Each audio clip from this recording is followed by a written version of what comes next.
Yeah, that's a nice point.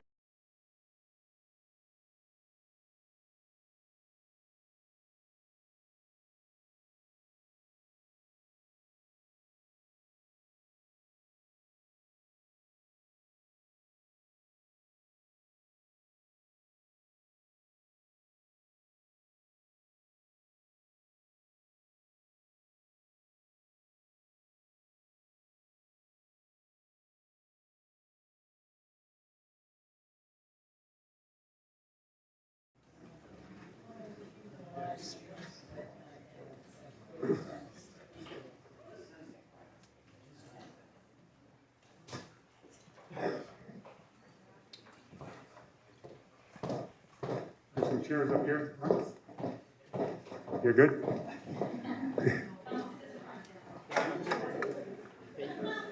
Okay, well, we'll get started. Good evening, ladies and gentlemen, and welcome to the Town of Calmar's Municipal Election Candidates Forum. My name is Dave Dimitrition. I'm going to be your moderator for the evening, and I'd like to welcome you as well as the candidates and those that are watching on the various platforms that are being recorded by the town. Also want to draw to your attention for safety purposes, the muster point in case of emergency is in the parking lot, and those of you are familiar with that area. First, I'd like to start this session with the land acknowledgement. The town of Calmar is located on Treaty 6 lands, the traditional lands of the Cree, Downe, Blackfoot, Saulteaux, Dakota Sioux, and Métis. We acknowledge the many First Nations, Métis and Inuit, whose footsteps have marked this land for generations, and we are honored to live on those lands. So to the candidates, I want to acknowledge your contribution to the democratic process of municipal elections by participating in this evening's forum. I think the roots of democracies start with elections.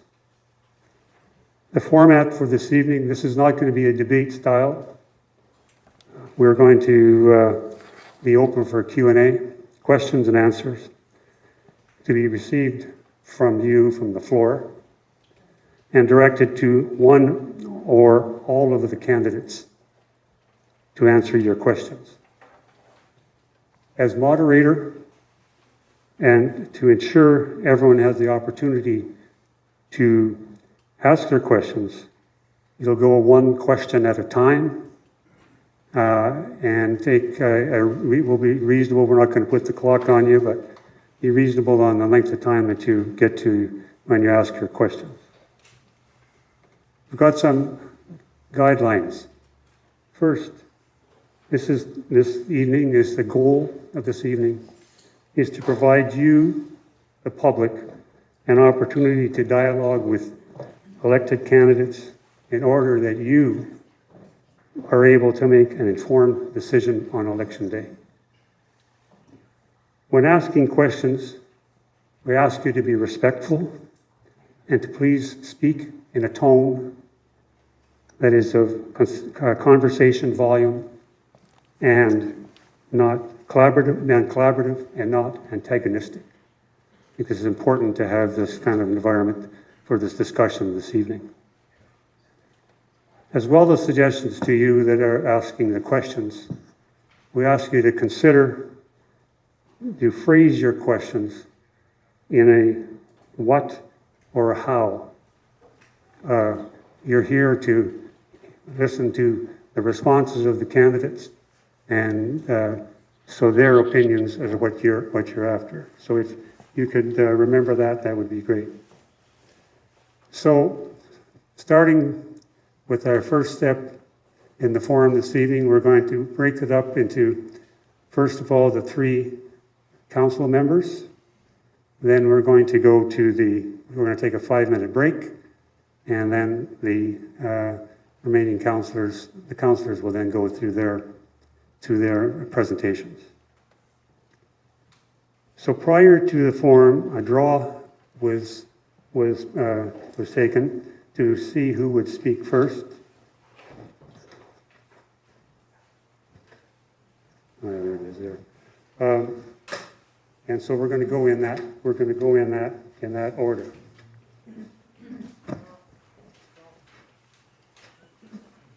So each candidate will provide a 3-minute briefing, and they've been informed. Each member has been informed prior to this session of this process. And Heather is going to create a song and dance or a bell or something that end 15 seconds prior to the 3 minutes warning, or 3 minutes that are coming up. So they'll be clear and concise in their presentations. So after they're finished their questions, or their presentations, pardon me, then we'll go to the Q&A with you, the public, and you've gone through the format already, and Heather will come around with the microphone so that you can speak into that loud and clear.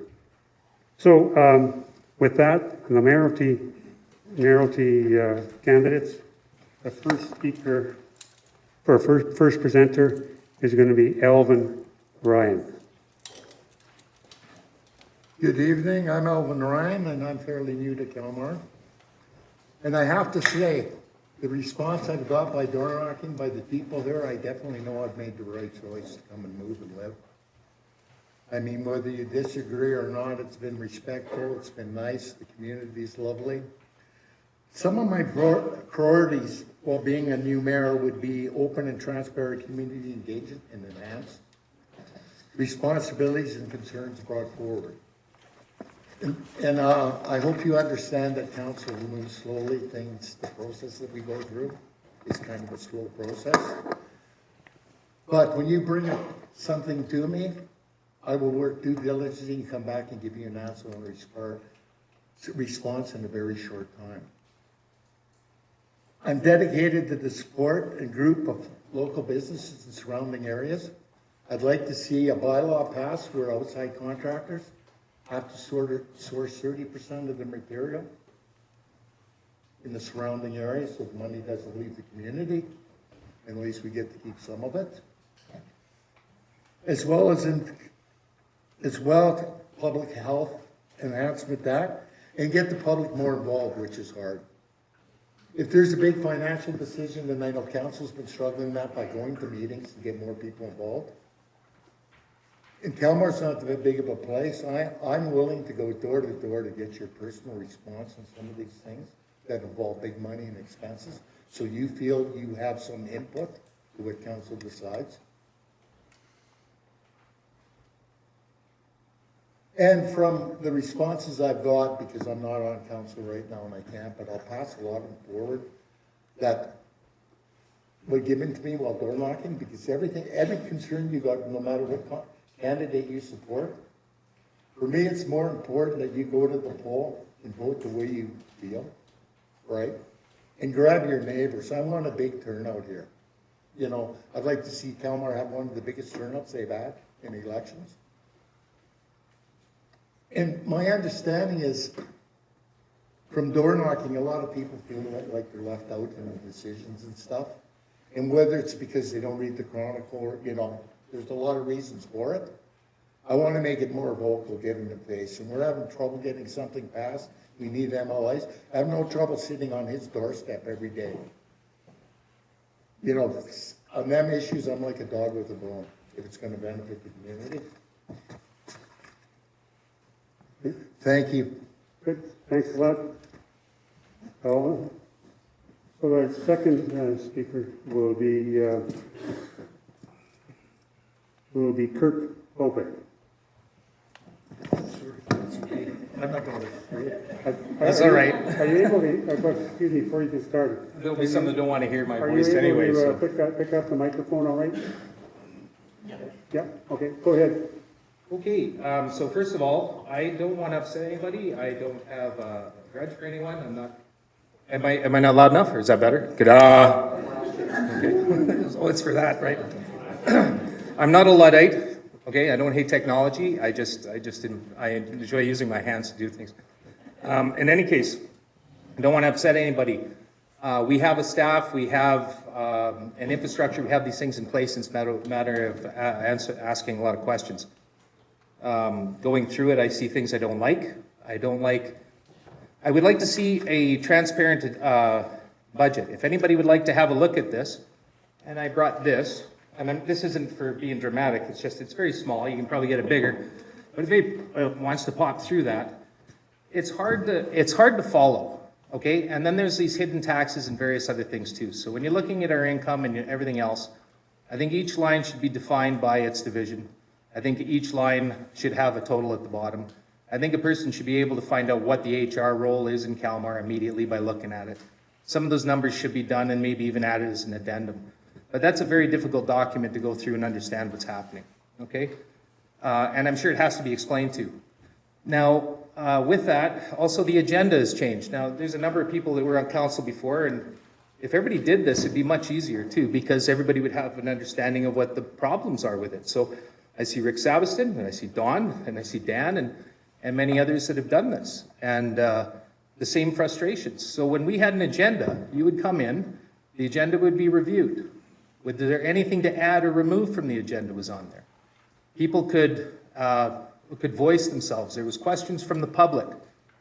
Today, you need to, how many days ahead, get on the agenda, and if your name's not on it, you don't get to speak, and you don't get to ask questions.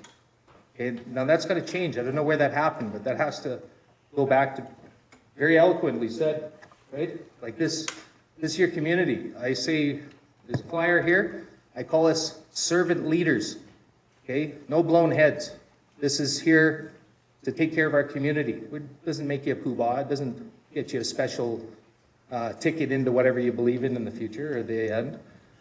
Our bylaws and policies. Now, again, I don't want to piss anybody off. We've got good people here that maybe it's direction and we go through these things and find out what's going on. But when you have, stop me if I'm wrong, you have a legal budget of $2,000? Okay, well, it's in here. It's $2,000 under enforcement.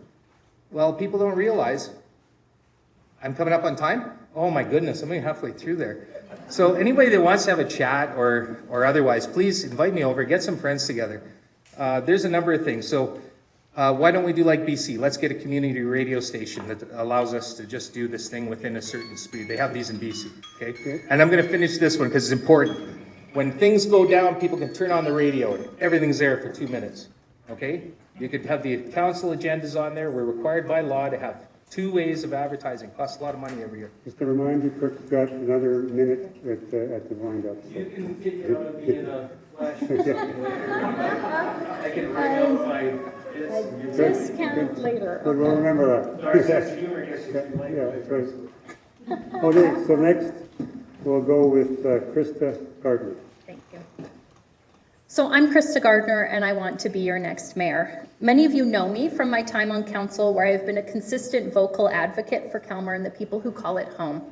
Maybe you recognize my name from my social media work, sharing what the town and council is working on and listening to your thoughts and comments. Or maybe just from seeing me at one of my many volunteer roles or all the events I attend in and around Calmar. I'm running for mayor because I believe in Calmar's potential. I want to build a community where families thrive, youth are supported, every resident's voice is heard, all with the transparency, accountability, and dedication that I have brought to council for almost a decade. I have lived in Calmar since 2007. I have a bachelor's degree in psychology from the U of A, and I have a work background working with children and families in mental health and family supports. Since the time that I was first elected, I have served on almost every board and committee that the town is involved in, and I enjoy the challenge of understanding the depth and breadth of municipal activities. It's not as easy as I think a lot of times people think.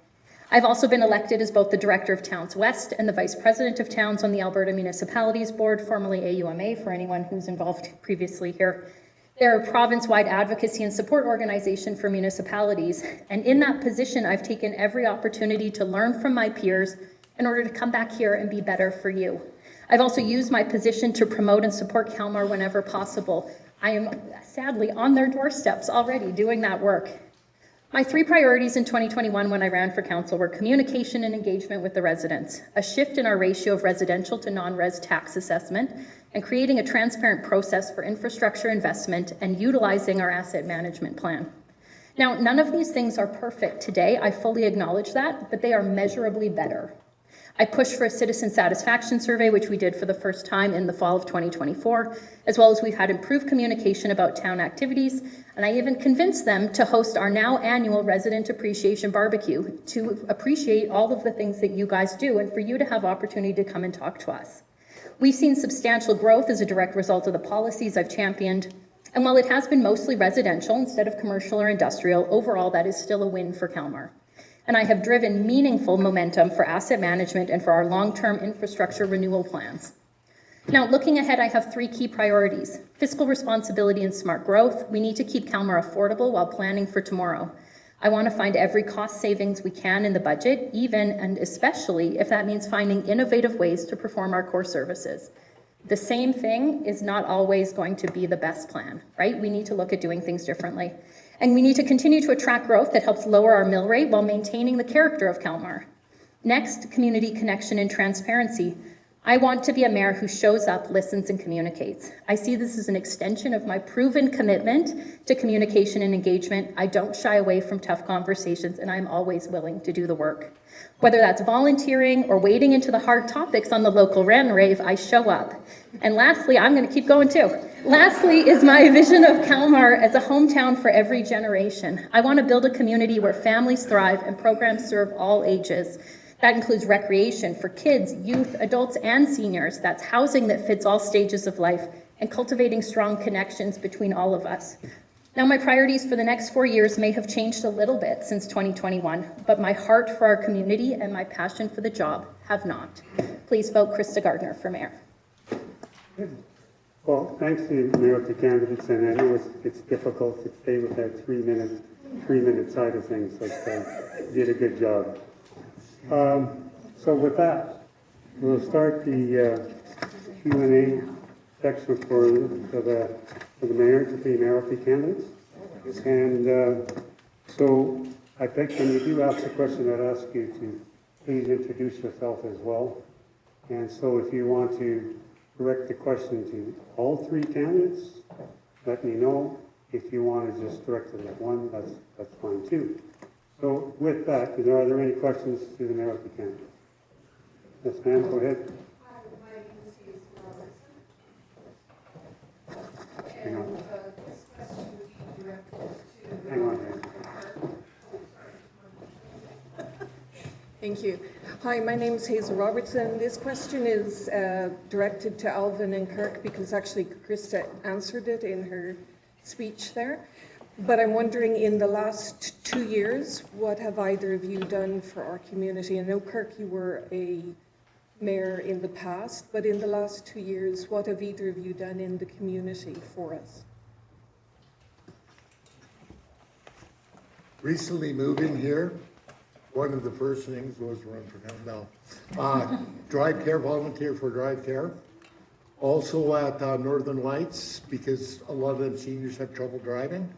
I posted my number there. If they need to drive to get groceries without going through daycare, I'll give them a ride to their store and do what they have to do. Being new to Calmar, I haven't had too much of an opportunity. My main focus, and I'll be honest with you, is finishing my backyard. And then a puppy takes up a lot of my responsibility, the dog park, so. I think that sounds good, and from what you've done so far, he's going to go a long way. So I think, good job. Nice to meet you. I'll tell you, in the last 3 years, what I've been really doing is deep dive into what we can do to fix a few of the issues. So we trapped better part of 20 cats. That's not a cat or a dog problem out there. That's a people problem. But we really do have a animal dealing with those poor beasts out there. If anybody's been walking around seeing the bodies in the spring, I mean, this is pretty sad we let this happen. I would like to, I'll give you this really quick and then just pass it on because it's a little bit above there, but I've discovered through the same methodology we can drop the cost of a house. We can start doing a few things like going after companies that aren't behaving properly. One of the things that we do is, Amazon probably does more business than most of our small business in town. They don't have a business license, they're not registered here. Okay, and yet we put this license out and we harangue people, and when they start a business, we charge them $200 just to make sure they can actually have a business. That's just not right. All right, so what I've been doing the last 3 years is going through this. I vetted this, I've looked, and surprised you or not, we don't have, there's no such thing as a fraud net. Look it up. The police in Canada, there isn't a fraud desk in Canada because prosecutors aren't going after it. Okay, traffic's not being enforced because they don't have time for it. They're dealing with mental health issues because the health department's taking time picking people up as the ambulances are sitting at the same time. So our system is really buggered at this point. What we have is the ability to use regulation. So really quick, regulation, a bylaw exists for the purpose of a municipality to be able to pass regulation over something not covered by an existing law. A bylaw cannot supersede a higher level of government, but it can do something in the absence thereof. Now, why can't we get, first of all, the methodology in place to do so, go through a provincial organization and have a common bylaw across the province and municipalities that says you will not have an unspayed or unneutered animal in this province unless you have a license. Well, we take care of that problem pretty quick. Put a few dollars up, spay what's out there, let it go, and pretty soon it's taken care of like a rat issue. Like I said, I'm going to go through this really quick. I could spend a lot of time on it. This methodology can be used on delinquent business people. This can be used for stopping telefraud. And why it can be done is, it's regulation, it's not legislative. That means it doesn't fall under the courts. The judges can't touch it, neither can the lawyers. The province would have to pass a law against it if they didn't like it. Okay, regulations versus legislation. Well, we're not. That's what I've been doing for the last couple of years for my community. So as I've been putting this together, this is something I wanted to bring forward. And I'm glad to have the question, because I've done that all on my time in the last 2 years. And thanks for bringing it up, and I think we've all wanted to be able to have the opportunity to ask questions. Did you get to your point? Alvin did, I think, more Went into too the far? future. Well, my question That's what I've been was, doing for the have last you couple of done? years. Not what are you doing? Yes. Let's stay focused on the question of what and how we do the election candidates be answering those questions and what and how, okay? So that we're able to have a reasonable conversation going. So Krista, your turn is up to respond to that question.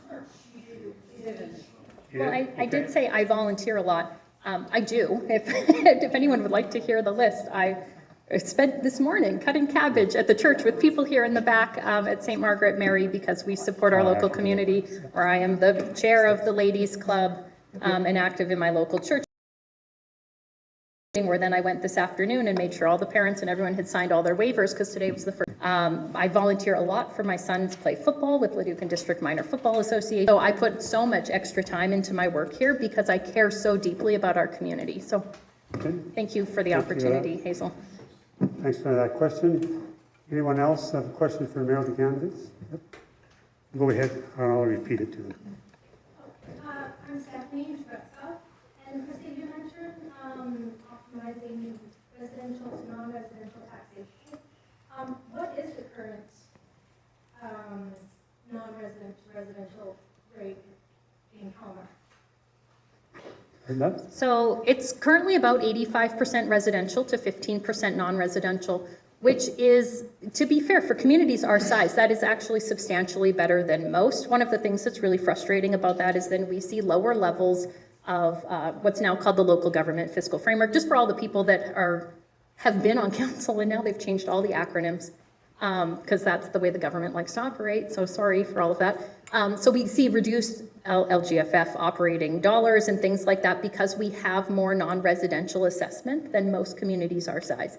So I think so places like Leduc, places like Strathcona County, they see a fairly substantial goals, generally 60-40 residential to non-res. Moving that needle is going to be really challenging because we are a bedroom community. The reality is that large industry is not going to set up in Calmar. They're going to set up into a county or a municipal district. And so how can we bring additional businesses? I have lots of ideas around doing some of that work, continuing extension of promotion of our community, continuing to do some of our economic development work, and bringing all of those kinds of things in. But again, moving that needle is going to be tricky, but I like the idea of having measurable statistics of things that we can come back and say, yes, we did these things. And so that's number of businesses or business licenses, that's, that percentage. But right now it's about 85-15. Sorry, I went way over. Thanks, Krista. Anybody else? Has a bonus thought, sorry. Go ahead. Just a question for Krista. I'm Gerald, pastor of Calmar Community Baptist Church. I know we've been on council this last, whatever, 4 years. So on council, there's 5 votes, right? 4 councilors, 1 mayor.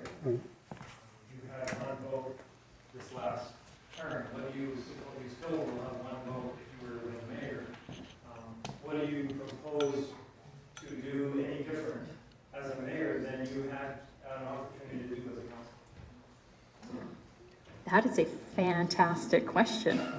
I think that, so the reality is that council rules as one body, right? Council decisions made by council now need to be supported by all of council, whether you voted for it or not. Those are the rules. And you do have to get a majority vote in order to move something forward. And so, I look at my job. I've been accused of over-facting my arguments, and maybe you've already noticed that about me, that when we go to have a debate, I come really well prepared so that I have all of the information at my fingertips in order to make the best, most informed decision that benefits the whole of the community. And that's always my mindset. And so I don't see that changing. I think being mayor probably is part of the hardest part. Sean Kirk can probably speak to this. We have a number of former mayors in the room. It's probably keeping all of your council in line and chairing the meetings properly and keeping people on track and time management and all of those kinds of pieces. And those are skill sets that I bring to the table. I'm experienced in chairing things. I chair a variety of committees and boards in a number of different settings. And I think from that argument perspective as the chair, then you actually should probably listen far more than you talk, and you should be letting everybody else have their say first, and then come and let that, sort of take that into your opinion, and then you get to speak, and then to vote accordingly. And so I don't think that the mayor, I fully recognize, everyone here recognizes everyone gets 1 vote. The mayor doesn't get more or less. But to be that leadership position, keep everyone on track, which is, maybe you think that's hard because I'm not great at answering a question in a short amount of time. We're picking that up, yeah. Does that answer your question though? Sort of? I don't know if anyone else wants to. That's good. Go ahead. Great job, President. What have you done since you've been in council for approximately 10 years? What have you actually done? Forget about the rhetoric. What have you done?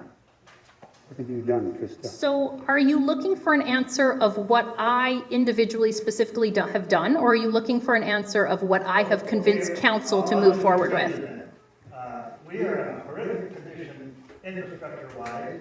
Right. You've been there approximately 10 years. We 9. have major projects that have been done, and in a few years they're having to be done again because they weren't done properly. And you were sitting on council, and obviously nothing was done. We sat here a couple of years ago, we voiced a whole pile of concerns to you and to Mayor Sean Carnahan. Not a one was addressed. What have you done? What have you completed? What are you doing? Krista? So Bill, I appreciate. Okay. Okay. He's going to answer your question, sir. Thank you, Bill, for the opportunity to answer your question. So I appreciate what you're saying. The challenge with council is that council acts as one body. So I individually cannot make council do or not do things, right? You have to vote and you have to receive a majority to then move forward with something. Council employs one person, that's the chief administrative officer, the town manager. They then go out and direct all of the rest of the staff to complete the work. I know, and I can see that you're not happy with this answer. Council's job is governance. Council's job is policy, bylaw, the budget, and service levels. We have 4 main things. And in addition to that, I am a public front for the community to provide feedback. And I individually answer all sorts of questions. I take phone calls at all hours of the day. I get stopped on the street and yelled at with my kids with me. or I diffuse situations and I take your concerns back and we work on them. And I appreciate that you maybe don't feel like those things have been addressed. And we were in that meeting with the town manager, who is in charge of operational matters, right? They go out and do the stuff. I'm not going to go out and put up snow fence. That's not my job. My job is meetings, unfortunately. But lots of those concerns have been addressed. And to speak to your infrastructure deficit point, you are absolutely right. Calmar is no different than any other community across the entire country. We built a lot of stuff in the 50s, 60s, and 70s with zero plan of how to maintain it and what you're going to do with it. And lots of those things are now coming to end of life. And so that is the road project that you were talking about, right? And there are some additional things happening with that. But we have, I mean, lots of people brought their budgets with them, which I was really impressed with. I did not do that. There are a lot of projects in that budget that need to be looked at. And part of it is because, no offense to people that have sat on previous councils, but people were not planning for these things 20 years ago, 30 years ago, when they should have started, right? And so this is why the asset management plan and the process for infrastructure renewal has been so important to me. And my current colleagues who are in the room can verify that I have harped on the need of having relevant data, of having all of the information, of knowing what is most important and where do the dollars need to go now and what can wait for 2 years. These are not easy conversations to have, because every person who comes to you and says, my road is terrible or my sidewalk is bad, and I have to say, I realize your sidewalk is bad, but it's more important to replace sewer pipes. And so those are the kinds of conversations. So when you say, what have I done? I have had those conversations with so many people. I have not gone to a social occasion in Calmar since I've been on council and not talked about things like sewer pipes. And so I appreciate what you were saying, Bill. I think that there are an awful lot of things that I specifically have done. I have driven the asset management program. And I have participated, we participated in a small group cohort of other communities. I was the only elected official there. And they all asked me, how can we get our elected officials on board with asset management? No one else thinks it's important. This is the key fundamental things that we have to do to stay sustainable as a community. We can't not fix things that are in the ground and just hope it's okay, right? And I keep telling my council colleagues, they would love fun things. And I'm like, fun is great. Fundamental is important. So those are some of the things that I specifically have done. All I will say is, from what I'm getting from your the town office, and what has happened is, these roads have been done recently, and they have failed, and there's major dollars being needed to bring it back up to standard, and they're not 10 years old. So you were on council when this happened. So and everything is failing. We've heard your point. You've asked your question. You've got your answer, sir. And before I go to you, Kirk, is there anybody else that has a question? Okay, go ahead. Hi, Dan Sikora. And I have a question for the three mayors. What direction or vision do you see in the future, the next 4-10 years? Like, what direction is Calmar going to be? Is it going to go industrial, commercial, residential, or like you mentioned, Krista, it's a bedroom community? So I just want to you're going to be the leader direction, so just what direction? That question you're asking is to all three of them? Okay, so since I thumped your Kirk, you go ahead first. Yeah, thanks, Dan, previous council too. So I see where some people didn't like what I gave for an answer for the last time, but I think what's missed is the amount of time that I spent doing that, calling across country and doing research. We have a number of issues that we have to take care of. And that again goes very much to this question. So where asset management is important, I know exactly what he's talking about. It couldn't have done it better if you would add 3 roads going through what Bill's talking about. It would have been actually actual experiment. They were that close. And that was from paving of the road that came through, and they didn't seal up the holes, and all this water went under, and it undermined our roads, and it's wrecked 46th and 45th. That's for another time. In the next couple of years, asset management, yes, but why are we doing it the same way? We do water the same way we did. My biggest contention is stick and wire. So when electricity came out, it was stick and wire. And we've got everybody running on electricity now. They've got all these toys and things they want to hook up. but they're not realizing that from the time of electricity, it's exactly the same technology that moves it between A and B. That's a big liability to us if we have a storm or otherwise. Your phones don't work. Ambulance can't be called. Fire, it goes across the board. In the next 4 to 6 years, we need to get people in physical shape. We need to have some educational programming going to dietitian, improving our education, walkability, giving people the incentive to find joy in life where a lot of people are going down. There's been people are taking themselves at a high rate these days. Now in the next 4 years, why not get rid of some of our roads that are unnecessary? We've got alleys. I have 2 alleys in a road. So I'm surrounded on 3 sides. Okay, and we all pay for that. Why? Why are we graveling that? Why are your alleys getting taller so all the water's running into your yards because you keep throwing gravel on it? We need to address what we're doing, find a different way of doing it, and know how we're going to move into the future, because we're being pushed into electric cars, different types of aviation. We're going to be having conflict and a whole bunch of other things going on at this point. We're going to go on to a war footing. You're not going to be able to get the things that you want. And it's already happening.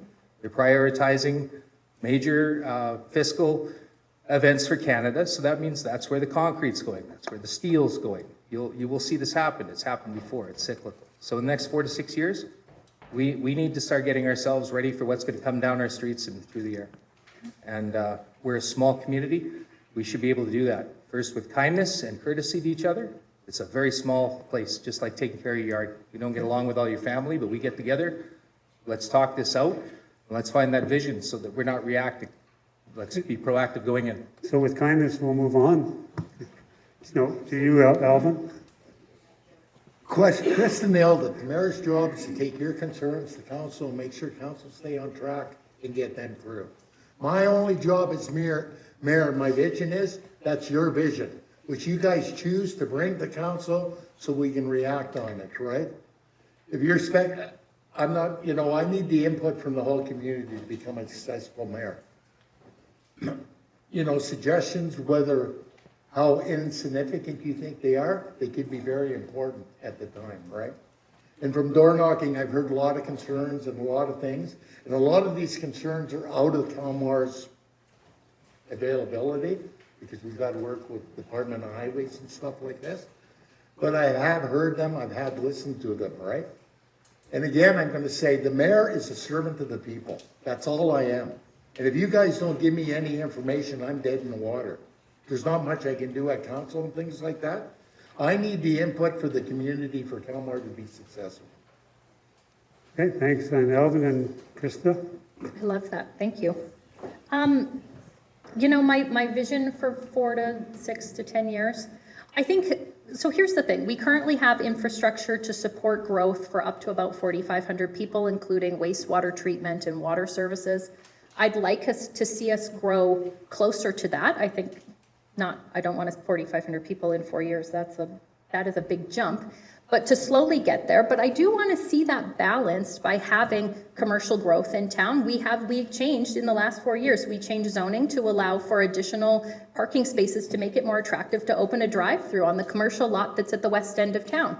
And potentially, they could have 3 drive-throughs and 18 storefronts on that lot. We see a lot of highway traffic. We have the ability to do that. The challenge is that we've done a lot of the work from policy, the part that council can actually do, and now we need to go out and find investment, because I don't want to spend your tax dollars building those kinds of things. And in other communities, they have done that, and in some places it's been successful, in some places it's been a disaster. So I want to find the external dollars. I go to things, I talk to people that you would think would never have any idea, and I have an elevator pitch. It's about a minute long, about all of the opportunities and the perspectives available in Calmar, and I make it to all sorts of people all the time in the hopes that one of those people then come back. We have a large business person who has bought land on the east side of town. I strongly believe that we have a number of these things that are all ready to go, and sort of as soon as one of those dominoes tips over, we're going to see a lot of these things. We have people moving here for houses. I want to make sure that they have all the opportunities to do everything they want to do in town. I don't want people to have to leave Calmar to go to Leduc to buy groceries, or to, put their kids into all of these different things, or any of that stuff. So my vision for 4 years from now, 6 years from now, is to have all of those pieces that you want here right in town so that you can buy all of your stuff local if you want to. You can do everything you want to do locally. You don't have to go into Edmonton. You can do all of that here. And I think, Kirk, you had some great points about walkability and fitness. I have plans and things I want to do around recreational opportunity. I have been volunteering with Jamie Reber down there doing fundraising for outdoor. We have some of the members of our task force here looking at redevelopment of where the ball diamonds are in order to provide recreational amenities in town, not on tax dollars. I see a need and I will go out and do the work for you guys because we can't spend money on recreation when we need sewer pipes. And I recognize that. And so I'm going to find another avenue to go and get the money. So we want to do all of this stuff to have people have these opportunities. And just really briefly, I think that was such a great point about people and mindset and attitude shifts over the last number of years. I've worked on a project with Alberta municipalities called The Future of Municipal Government and Fostering a Culture of Respect. And I think civility in our communities has declined. I think particularly through COVID, that was a really tough time. And I will say it, I spend more time, honestly, than I should, probably for my own mental health, stepping in and commenting on things in rant and rave or things I see on the internet, because I believe I have an obligation to correct misinformation when I see it.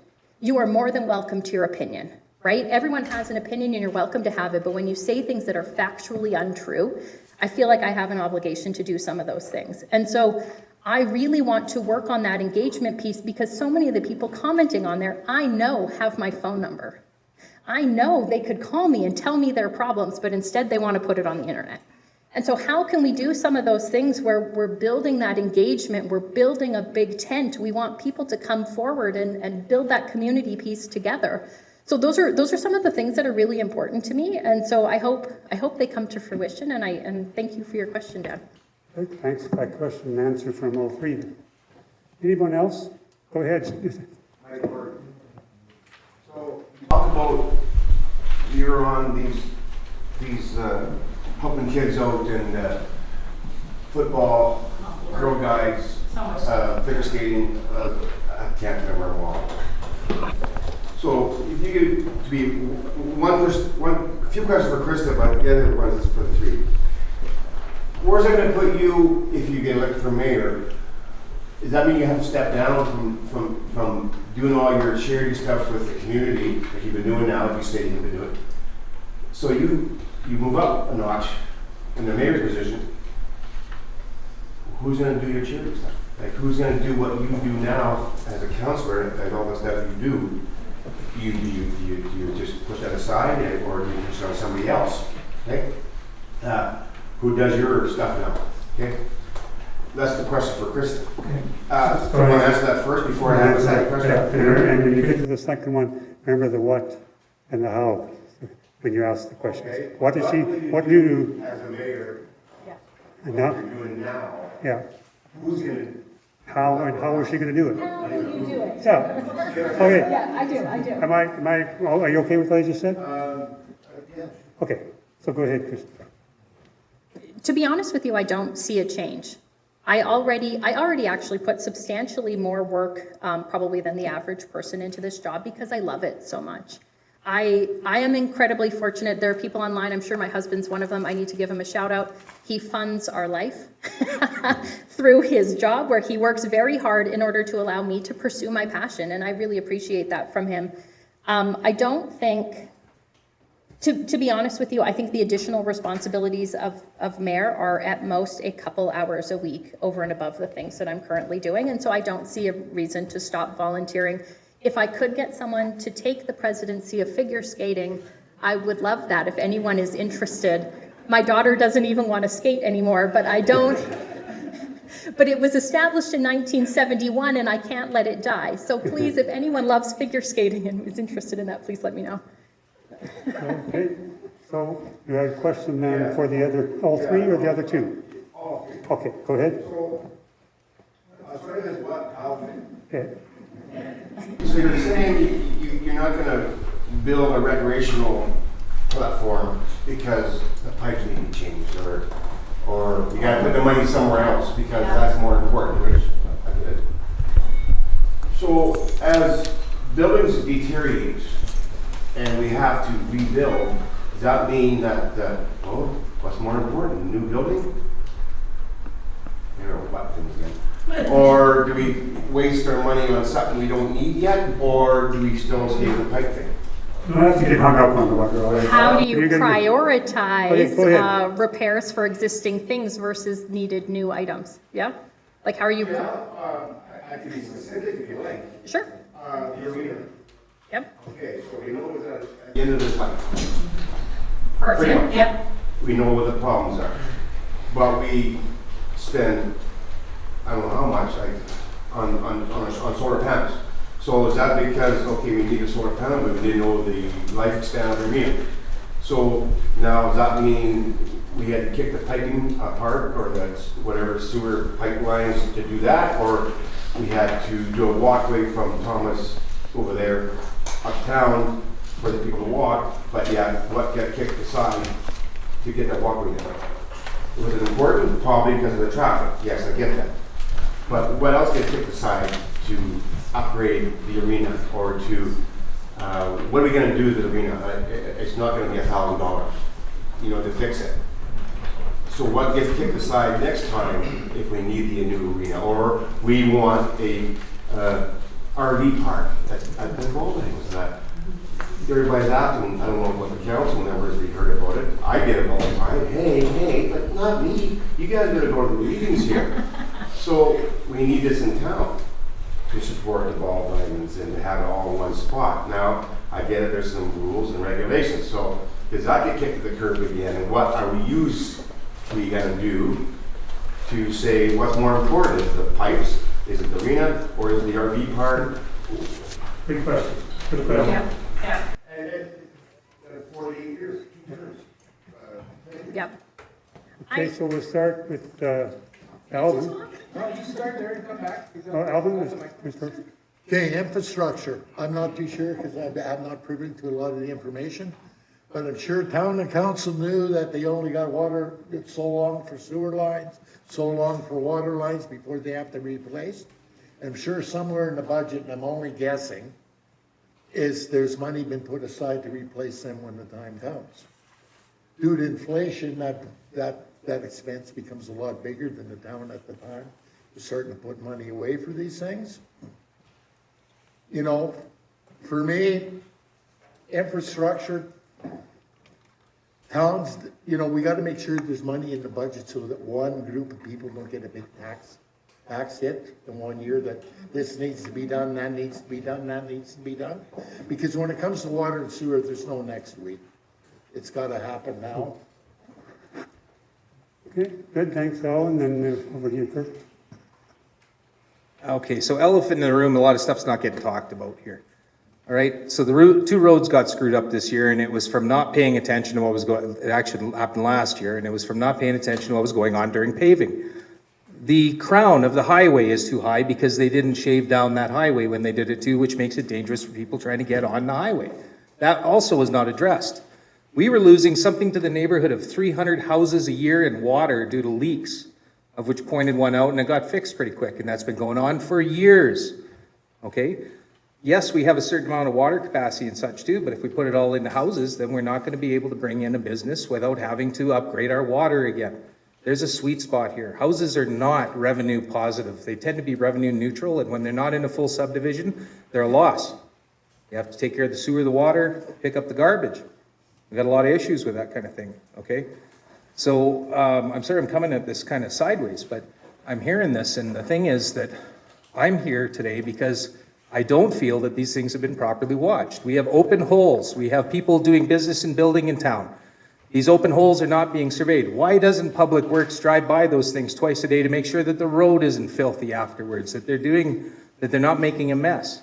Why are they doing this after works? We had OH&S 3 times on our block shutting down one hole. And each night the kids come around and they want to go near the hole, which does not have a proper fence around it. This is all going on a daily basis all over town. We've been digging up roads that were just started because they found out they didn't put a proper water connection on. Okay, lots of money going into that. We've got cost overruns. Okay, this is what's going on right now. So yeah, we need to get to that point. Yeah, we need to take care of stuff.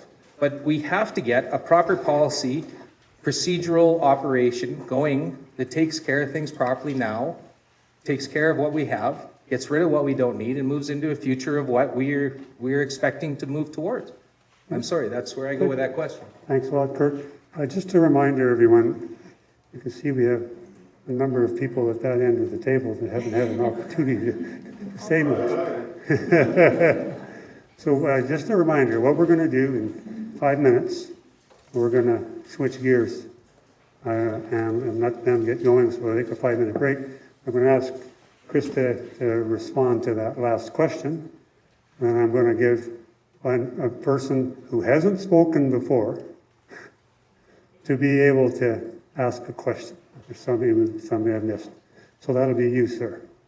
Okay, go. Go. Okay.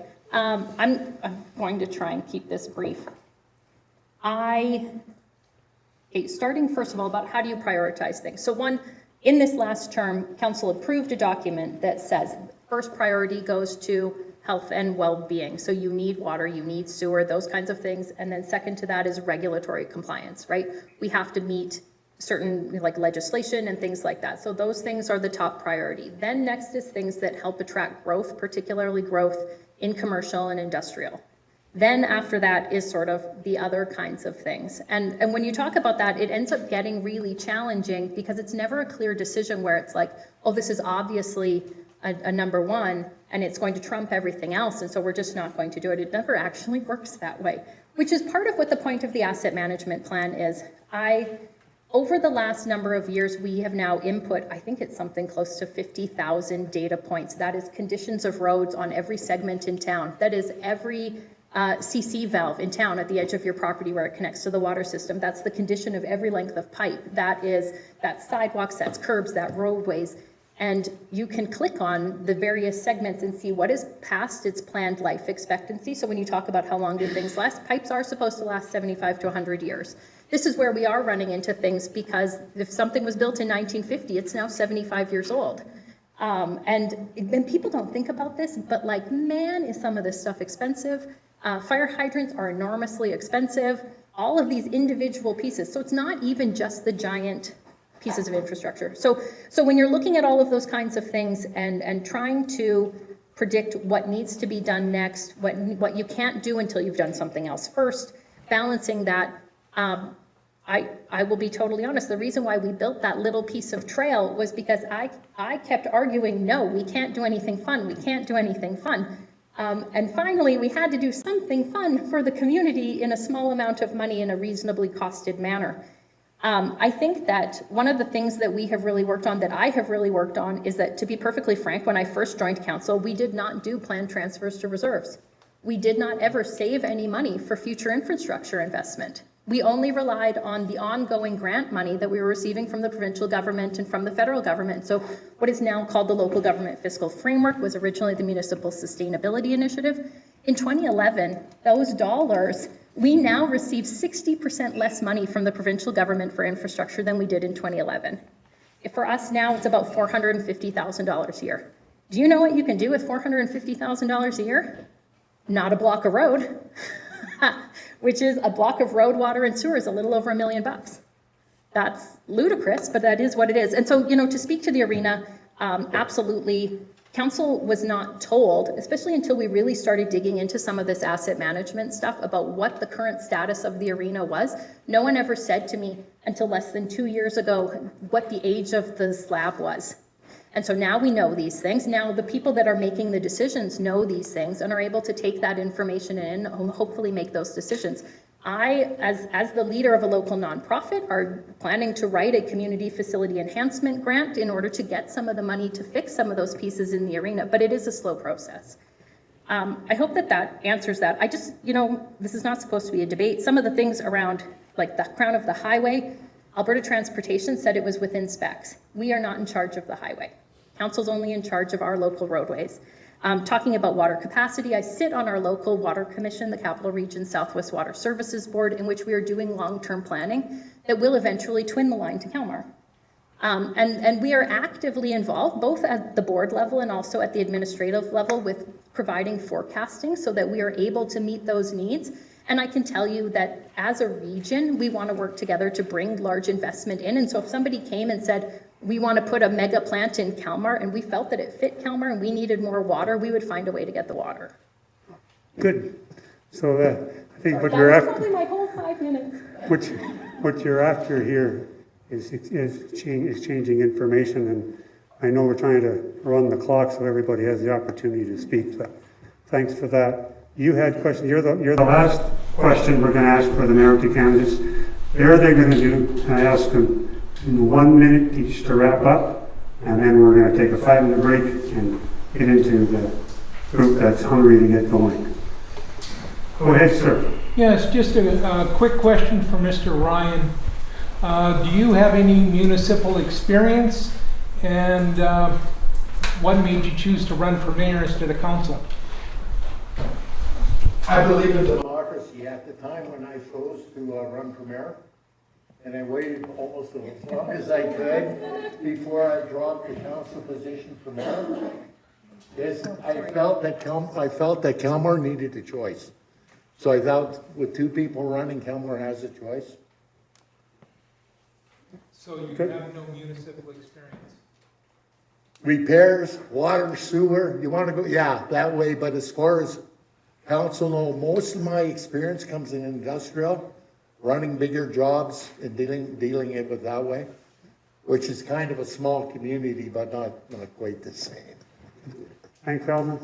So to wrap up the mayoralty questions, Alvin, you've got 1 minute to wrap up. Don't add anything more, and followed by Kirk, and then Krista to finalize. And please, 1 minute. If I may, maybe move that clock where we can see it. It'd be a lot easier. We don't have a relative time sector, so. So how about if I put my hand up? Is it going to go Good down? enough. 45 seconds. If you put 45 that would be seconds? excellent. Okay, we'll do that. Right on. Yeah. You go. Okay, wrap it up for Calmar. Basically, as your mayor, I want to take your concerns, bring it to council, and operate. I'm only as strong as the support I get in the community, and that goes with your council too.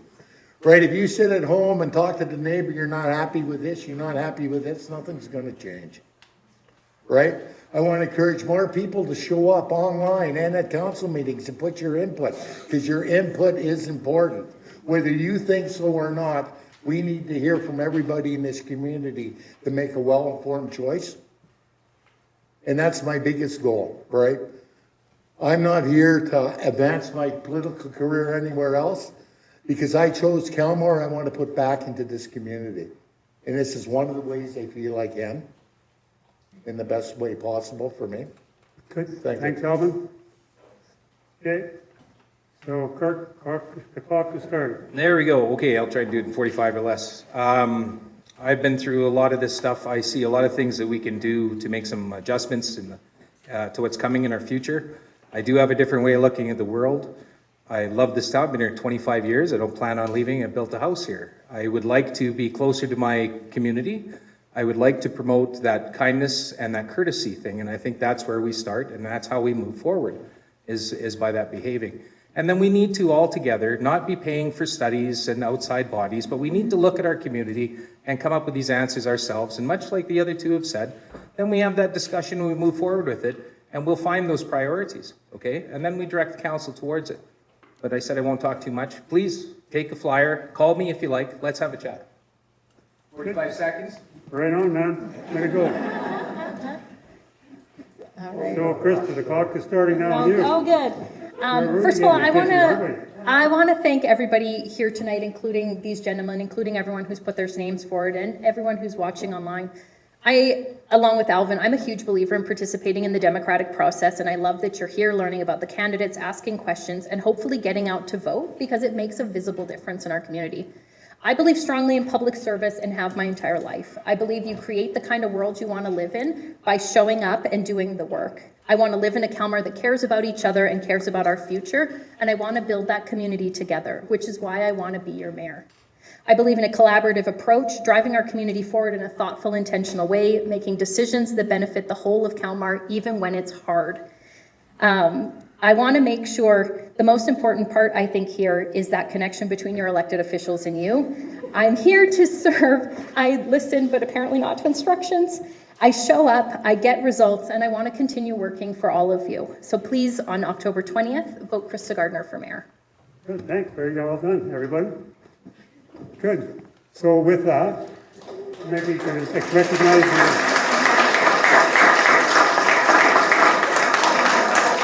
the mayoral candidates, and they did, all three did an excellent job, and that's what this is all about. So we're going to take a 5-minute break, and then we're going to come back with the same process. And thanks to the mayoral candidates, we learned something on how to handle this for the next days. Tell them 3 minutes. Good, thanks a lot, everybody. So just see you in 5 minutes. Thank you, Alvin. Are you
Let's go.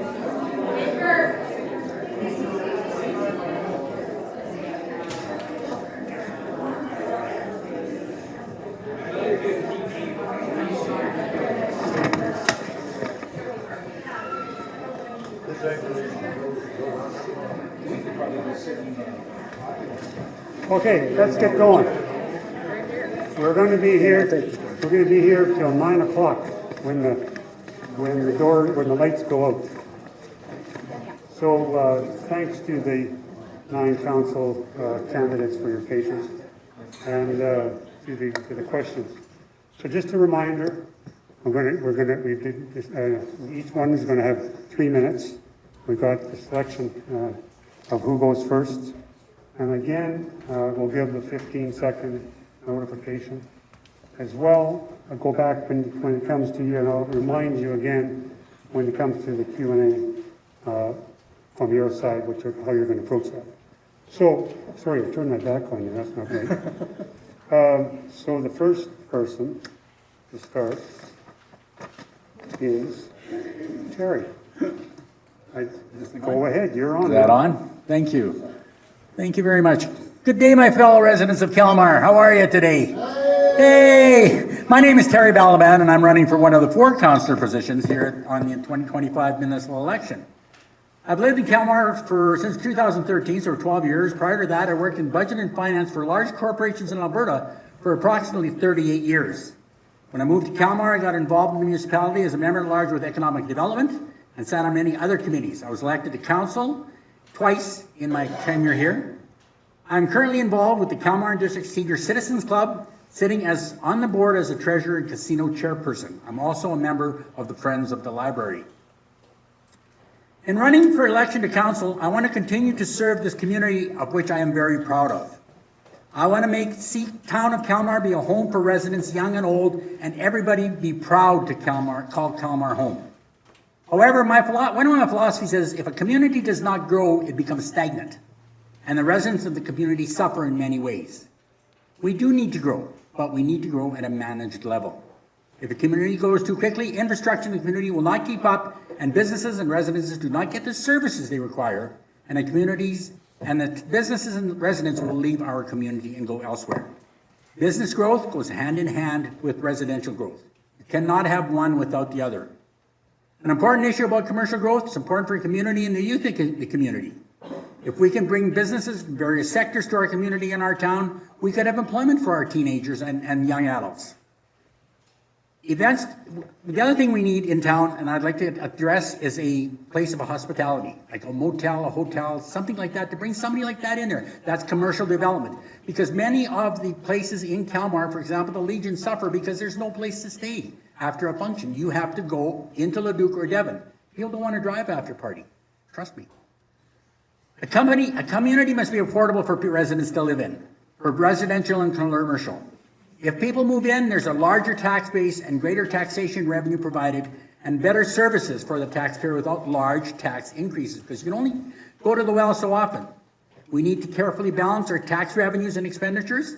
If I am elected, my goal is to try to work very hard for you, the taxpayer, to ensure that property taxes you contribute to the town are fair and that your money, taxes collected, are spent wisely and effectively by the town. I feel my experience in budgeting and financing will be a great benefit if elected. Another important feature is recreation for young and old as well. We currently have an outdoor arena that, according to the capital draft budget, is due for replacement in 2028, and the outdoor one is due for an upgrade in 2031. So council is looking for upgrades in the future to get all this stuff done so that people have somewhere to have their recreational time. Just a little point before I finish up here. We try to say where our money comes from. Is that it? That's it? 15 seconds. 15 seconds, thank you. In a corporation, there's 3 ways of getting money. In a municipality, taxes are collected from businesses and residences. The second source is from government grants. The third source is from borrowing, and it's called debenture borrowing. So just like your home, you have to utilize your money. I hope you take to heart that I'm running for the position of councillor to serve you, the residents of Calmar, and ensure the monies we collect for you, the taxpayer, are wisely spent and provide the services and amenities you need. Vote for me, Terry Balaban, for one of the 4 councillor positions in this election. Thank you. Thanks, Terry. Number 2, Michelle. Right on time there, bud. So Michelle, go ahead. Oh, hi, everybody. I'd like to take this time just to say thank you for coming. It's nice to see everybody out. Sorry, I feel that I can be heard without this. A little bit about myself. I've lived in Calmar for 34 years. I've brought my boys up here. They graduated here. I love the systems here. We have a great little community. By the look of things here, people are upset what's going on in the community. I don't think there's transparency anymore. I think things are being not brought out as they should be brought out. Those are my personal opinions. That's why we're here. I feel that if I am elected for your council, which I should tell you again, that I have sat on this council prior to, I have had 2 terms, one 3-year and one 4-year. So I do know how our budget runs. I do know the municipality acts. I do know what we are able to fund for, how we get our funding. My biggest thing is our budget. We have approximately 21-ish hundred people that live in Calmar. I'm not sure exactly the amount. I'm thinking houses are around 900 homes. People can nod yes or no, give or take. So we don't have a huge, and I'm going to say prior to, our budget was about $45 million. $4.5 million. And with that, we had to do policing, we had to do roads, we had to do, our biggest was income for people who worked for the town. So that takes about 50% of your money. If you all own a home here, you know how to run a budget. You know that what comes out of your budget, you have to be very careful because you either take from Peter to pay Paul or you take from Paul to pay Peter. So if I was elected, I would like to be able to balance that a little bit better. We have young children here, which I feel that they need to know what their community is consisting of. They need to know what the school consists of. Again, we go backwards, but I'm wanting to see that in the future where we can utilize our schools for things that the community would like to do. The school can utilize the community for what they would like to see go on. We used to have a high school student that would come to our meetings once a month to let us know what was going on in the school system. We used to be able, we used to communicate with the curling rink, with the arena, with the Legion. I don't know if that's going on anymore, but those are things that I want to clear out, and I want to make sure that they're still going, and I want to bring us to where we should be for our size of a community. We're not competing with Leduc or bigger communities. We're competing with communities that are our size. Thank you. Thanks, Michelle. Vote for Michelle Perdoka. Very well done. So we'll now go with April. Here we go, April. Hi, everybody. My name is April McDonald, and I've been a resident of Calmar for 3 years. I'm raising my 3 children here, of which one has already moved on and gone to college, but I have a kid in both the elementary school and in the high school still. I volunteer with both of our schools and participate on the school council and the PTAs.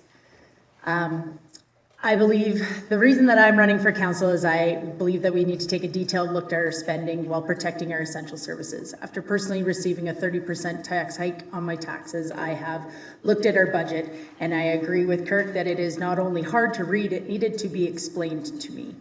But I feel that I have located some areas that I can be way more efficient. Our capital budgets are all outsourced, and none of it is being done in-house, as in none of it is done at a public works level, which seems extremely expensive and forces them to be extremely far out, years in advance. When you look at 52nd Avenue, they want to push it far out because they can't seem to find a way to do it for less. I believe there are solutions that could make these things available sooner. For an example, some of our asset management, we spent $300,000 on a street sweeper, which we use twice a year instead of spending $30,000 on one that would fit on our existing skid steers. Or the fact that our rec facility makes roughly $415,000 a year and costs $996,000 a year, which means it costs us as taxpayers $550,000 a year to have our arena. We seem to be spending, or in our capital budget, we have a spending of $1.4 million in expanding to go around the school. And I wonder if it is better for our residents to fix the current infrastructure that we have that is failing. And I think it is a resident's job to put some input in on that decision rather than council to decide for us. I'd like to see some more sport locally. As a business owner, I have the opportunity to work with other municipalities, and I have clauses in there that protects to purchase local with percentage caveats when you're awarded a project, and we don't see that in our town. If our developers in town were required to do this, it would benefit Calmar residents, as every dollar that is spent local stays local. I'd like to be your voice. If you need anything brought forward to council, I am not afraid to be the voice for your concerns and matters. I feel that I can bring your voice and bridge the gap between the residents and council. Communication runs both up and down, from you to them and from them to down to you. So our town is small enough that we should be more engaged and more community-based, working, volunteering together to build a better place to live. Calmar is my home, and I'd like to be the change I'd like to see. Thank you. Sorry. So the next speaker then will be Don Falter. Okay. Good evening, friends, neighbors, and residents of Calmar. My name is Don Faulkner, and I'm looking for your support in this fall's civic election. I've lived in Calmar since 1993. This is a sample of what I've experienced here. I've seen it grow slowly from roughly 1,500 residents to what it is now, approximately 25, gathering momentum and experience growth at a rate that we've never seen before. My wife and I have raised 2 daughters in Calmar and have experienced the growing pains of our educational institutions. We once had a school that housed K to 12, and now we have a standalone elementary school and a high school that includes a soon-to-be opened collegiate center. I'd like to think that I was a small part of these developments. I was also part of helping the doctors locate in Calmar, and we can all see how successful they have been. When I first moved to Calmar, I joined the fire department and served for approximately 6 years. I've been part of Christmas Elves, the Legion, Calmar Seniors, to mention a few local organizations. I've worked bingos, casinos, and participated in other fundraising events that supported much needed activities in our community. I've been on most boards, like Krista, and committees in Calmar, which gives me a great deal of experience and perspective on how things have contributed in making our town the one that we all know and love. I am and will continue to be involved with groups and organizations that make Calmar a better place. Enough about the past, let's talk about the present. Last year we saw over 30 housing starts. This year we're expecting that number to be around 20. That's a total of 50 families in the last 2 years alone. We're diligently working with our developers to grow those numbers even more. Better yet, we are working with the non-residential developers to grow that part of our tax base, and that will enable us to lessen the burden on the residents as we move forward. We've been working on plans and strategies that will help us move forward in an affordable, sustainable manner. Our recently completed Transportation Master Plan identifies our future needs. It will help guide us in making Calmar a safer, more accessible place. These things are not secrets done behind closed doors. They happen in full view, and you can be part of these if you so choose. As a matter of fact, we're continually looking for more public input.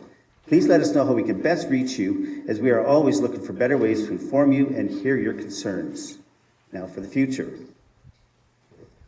Working with our neighbors and regional partners is important, and we need to be constantly assessing those partnerships for mutual benefit. Advocating for our community provincially and federally is also of great importance. We've developed and will continue to cultivate those relationships. As we continue to grow, we need public participation. Your thoughts and ideas will help shape the future of Calmar. Please stay tuned for opportunities to help us, or to give us feedback and help us develop recreational opportunities in a strategic framework that can be implemented in a fiscally responsible manner. Yeah, there, I got one paragraph. Thank you for the opportunity to serve you, and I look forward to your support so that I may continue to be of value to the community as we move to the next step in our growth. Okay. Okay, now. Yep. Thank you. Thank you. Hello, everyone, and thank you for joining us tonight. My name is Danielle Borden, and after being encouraged to run for town council this election and last, I decided to finally throw my name in the ring.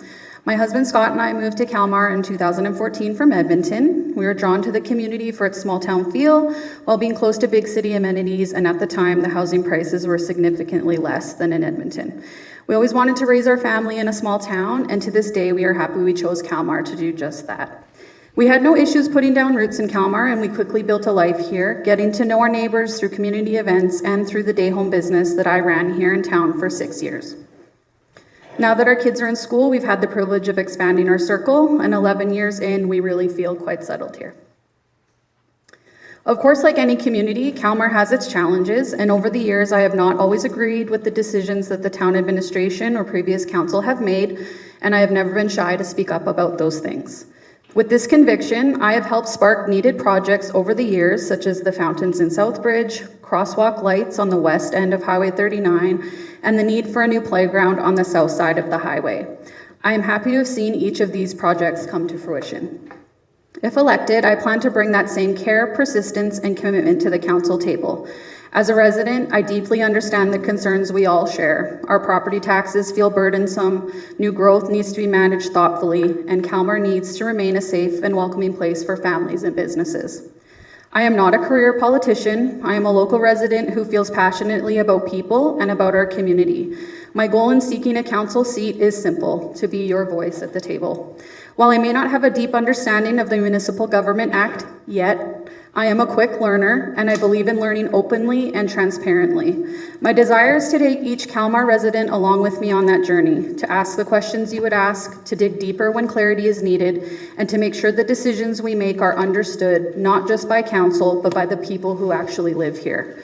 In my professional life, I lead a province-wide organization that I founded in 2018, which supports thousands of childcare providers across Alberta. In that role, I've learned how to listen to diverse voices, navigate multiple levels of government, advocate for policy change, manage budgets, and bring people together to solve problems. Those same skills are what I will bring to Calmar Town Council: practical leadership that is rooted in community, collaboration, and accountability. Calmar is already a wonderful place to call home, and together we can make it even stronger. I look forward to listening, learning, and working alongside all of you to shape the future of our town. Thank you. Did I hear a standing ovation there? So our next speaker is Jody Sider. Thank you. Hello, everybody. My name is Jody Sider. I moved to Calmar almost 2 years ago, and my husband and I bought a house. We have 2 boys, aged 5 and 6, and I have absolutely fallen in love with this town and community. That is my drive to run for council, is to help keep this going on a good path. I feel, since I put in my name for council, that I can really see the division in the town that I wasn't really aware of until then, where maybe we need to bridge the gaps between, I have young kids, so I know all the school moms, and all the activities that I've done in town are aimed at those young kids. But my father also lives with us, and he's 78, and I feel like the seniors maybe don't have as much to do here. Also, with the rising taxes and businesses coming and going, I would like things to maybe be easier in the sense where our spending is looked at wiser, because it's nothing for my hubby to pick up an extra overtime shift and make up the difference because our taxes went up again. But when you're retired on a fixed income, you can't just come up with that money out of nowhere. So I feel like the spending really does need to be looked at. My background is not politics, as you can tell. I worked in healthcare for 15 years. 10 of those years were spent in geriatrics, taking care of seniors with Alzheimer's dementia. And then 5 years of that was spent in adult mental health. So helping people comes naturally to me. I am a good listener. If people want to talk or have any questions, I would do my best to find an answer. But I would like to see maybe bridges built between the different divisions in the town, including council, the younger generation to the older generation, and just more voices being heard at the table. I feel like maybe, I don't know how to word that nicely. Yeah, communication, transparency are going to be needed if we're going to build a future that goes forward and doesn't stay stagnant, and getting businesses here that we actually use as locals so that we can keep those businesses. We have 3 empty buildings sitting on Main Street right now and 2 being built, or 2 that are set to be built. It's kind of discouraging. I would like to see more things brought in that our town will actually utilize. Thank you. Our next one then is,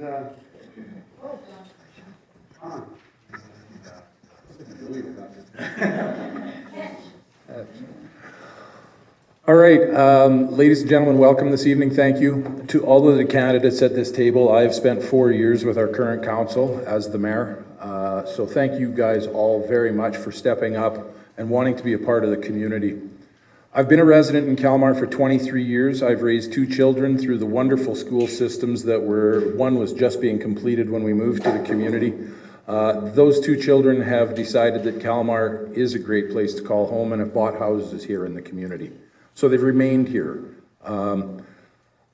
4 years ago, when I ran for the position of mayor, a wise gentleman in this room asked me a question about what I thought we would accomplish in 4 years. And he was very clear to remind me that 2 years is going to be a learning curve. He was not wrong. I've spent 3 of the past 4 years completing the Municipal Elected Official Certificate through the University of Alberta, Augustana. I've sat on a number of boards. I have volunteered in the past in Calmar through hockey, scouts, soccer. I'm currently a Legion card-holding member, and through the help of my wife and a kick in the pants, have helped to organize meat draws at the Legion. We have to help these community organizations. I've been to a number of fundraising events and made investments in those fundraising events. What do I see in the future of Calmar? I'd like to say I see the solution, I see the answer, but I am the same as every other individual at this table. We're going to have to do a lot of work. And the biggest thing on my mind is where the dollars come from. The residents are the income source for this community. We don't have big, mega commercial or industrial development. 4 years ago, that was part of my campaign plan. Today, that is still part of my campaign plan. We need to spur on some form of larger growth. We've watched Amazon open up the highway in Atchison, right after they opened up in Nisku. How come Calmar was missed? Were we not at the right tables when we should have been at the right tables? We need to have those conversations. So that's where my commitment level lies. We were able to bring in fiber optic and big Wi-Fi in the last 4 years. We now have internet connectivity in this community for those that want to have it and utilize it. That is success in the undertaking for all future businesses. We have businesses in town that currently use it and will continue to use it, and that will help with the future development. 4 years I've been part of the change that has happened in this community, and I would feel honored to have another 4 years to remain at the table to make the changes that this community asked for 4 years ago. thanks. And last but not least, Jamie. That's all the way down.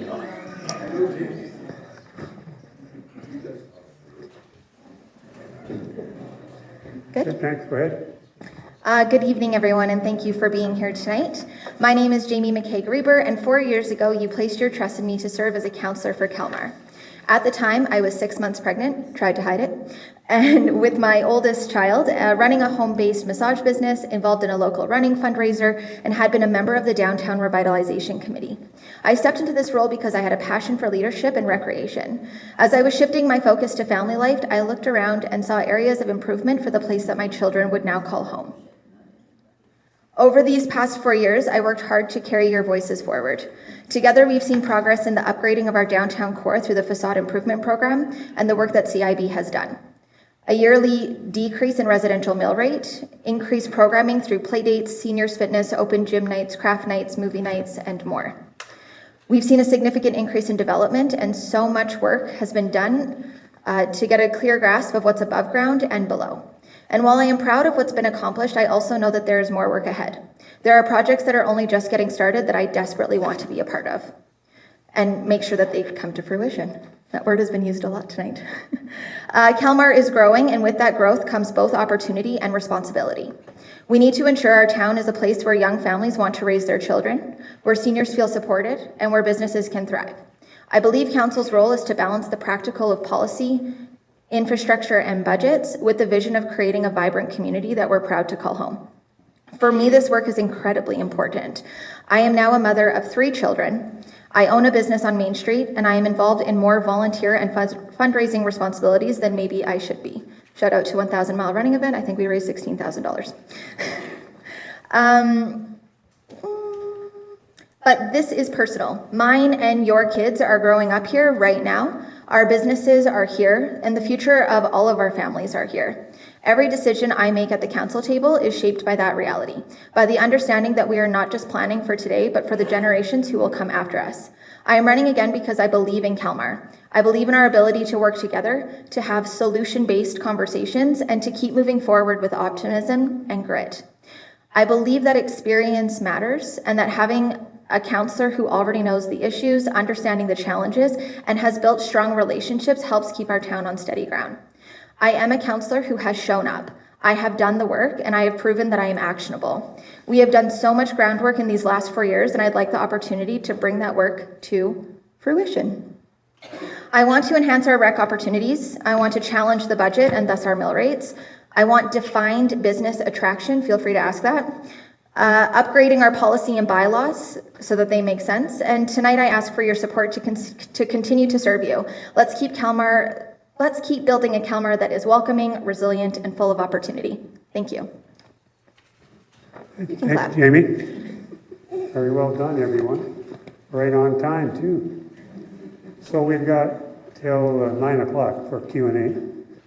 And so just a reminder, they will change a little bit of the things. I'm going to bring the mic to you rather than you come to it. And if you talk loud enough, you maybe won't even have to use the mic. So what you'll do is you'll direct the question to specifically who you want to respond. And again, we go with the what or the how, if you can phrase it that way. And we're gonna make sure everybody gets a chance. So that's we'll do that rotation again. And again, as well to the councillors on your responses, so that we can get as many people in the next 45 minutes. Keep your responses succinct and to the point, and I think that'll be helpful for everyone. And the same with you when you prepare your questions, so that the candidates know specifically what you're trying to ask them. So, having said that, who wants to start the ball rolling? Okay, I think I recognize this guy. From the incumbent councillors and mayors, could you please explain how, pray tell, we spent almost 10% of our whole total budget last year on administration, and you guys just passed the buck down to the guy? Or how come it is so high? That's $500,000 gone. Okay. So you're asking all of them? The ones that were in council, because they were part of it. The incumbents, so that would be Don and Jamie, right? Okay. Jamie, you want to start? Sure. Oh, sorry. I was like, who's giving me a mic? In the budget, when it comes to administration, and in all honesty, Krista's going to be like, no, you're not doing this right. The total cost, I can tell you right now that if you're concerned that our CAO makes $500,000 a year, he does not. The administration costs that are in that also includes several things other than the actual CAO. What? And all the jobs in between. Sorry. I'm totally blanking here. Dawn, go ahead. The CAO's wages, like our wages, are public knowledge. He does not make $500,000 a year. When you okay, administration consists of many facets. 3+1. So answer the question. Go ahead, Don. Like I said, it's many facets. It's just not the CAO himself. It's the supports that he has around him to do his job, and the people that also have to have wages that are earmarked to that line item. So it's not just the administrator or the CAO. It's the people who are supporting him, and the other things that are supporting him too. There's equipment, there's computers, there's all sorts of things. And I'll let Sean finish this off. Throw him under the bus. Sounds like great. Yeah, thanks for the I get to finish this off. Okay, you can look at wages as a percent of the total revenue. And all business owners in this room and at this table know that a 30% cost of operation to run an operation is a reasonable dollar value. Another 10% of that, up to 10% of that, can be for what they call non-operational value. So if administration is 10% of our total budget, that makes sense. We have to have people to perform the jobs, to perform the services. So it's not unreasonable, and we all sit in this room and talk about the cost of inflation. We talk about the cost of the infrastructure. Guess what? All of these individuals that serve and work for this community face the same thing that everybody else in this community, including myself, face: rising costs. So we want them to do it, and we want them to do it for cheaper. Doesn't this sound like the issues that are going around right now? We have to be cognizant of that, and we have to treat the people fairly and with respect. We've gone through the process. We've done analysis. We've asked administration to do those analysis. They're not out to lunch. Okay, thanks, Sean. Anyone else over on this side? Do you want to just come up here? And by the way, those who want to speak next, come over here. Who's bringing the microphone in? I wanted to start a lineup. Watch the movie Michael. He's the one that started the lineup. Okay, I'm Stephanie Trebetskoff, and I'm the current chair of Calmar's Community in Bloom Society. On that note, we provide service free of charge. So, Communities in Bloom has been an active society here in Calmar since 2003. We have a growing volunteer base. There's no age requirement to join us, and gardening experience, and no gardening experience is necessary to participate. All you need is a desire to show up, help, and learn. We work hand in hand with the town to showcase Calmar positively and are making great progress provincially, and we do have our eyes set on greater achievements. So my question is, do you support this partnership, and are you prepared to lend your time to ensure this program continues to thrive? I suppose it would be for, I look around the room and I can see about 20 people who already volunteer for Communities in Bloom, so maybe if you're just running for council for the first time. Yeah. I would be happy to answer your question, Stephanie. I actually did not know a lot about Communities in Bloom or the purpose that it serves beyond, that we have beautiful flowers in town. I've actually seen some things about Communities in Bloom because we're now friends on Facebook through getting to know each other through school. And I actually love the idea of volunteering and, chipping in to make our community beautiful. And I would commit to being on a volunteer basis with Communities in Bloom. Absolutely. Michelle's next.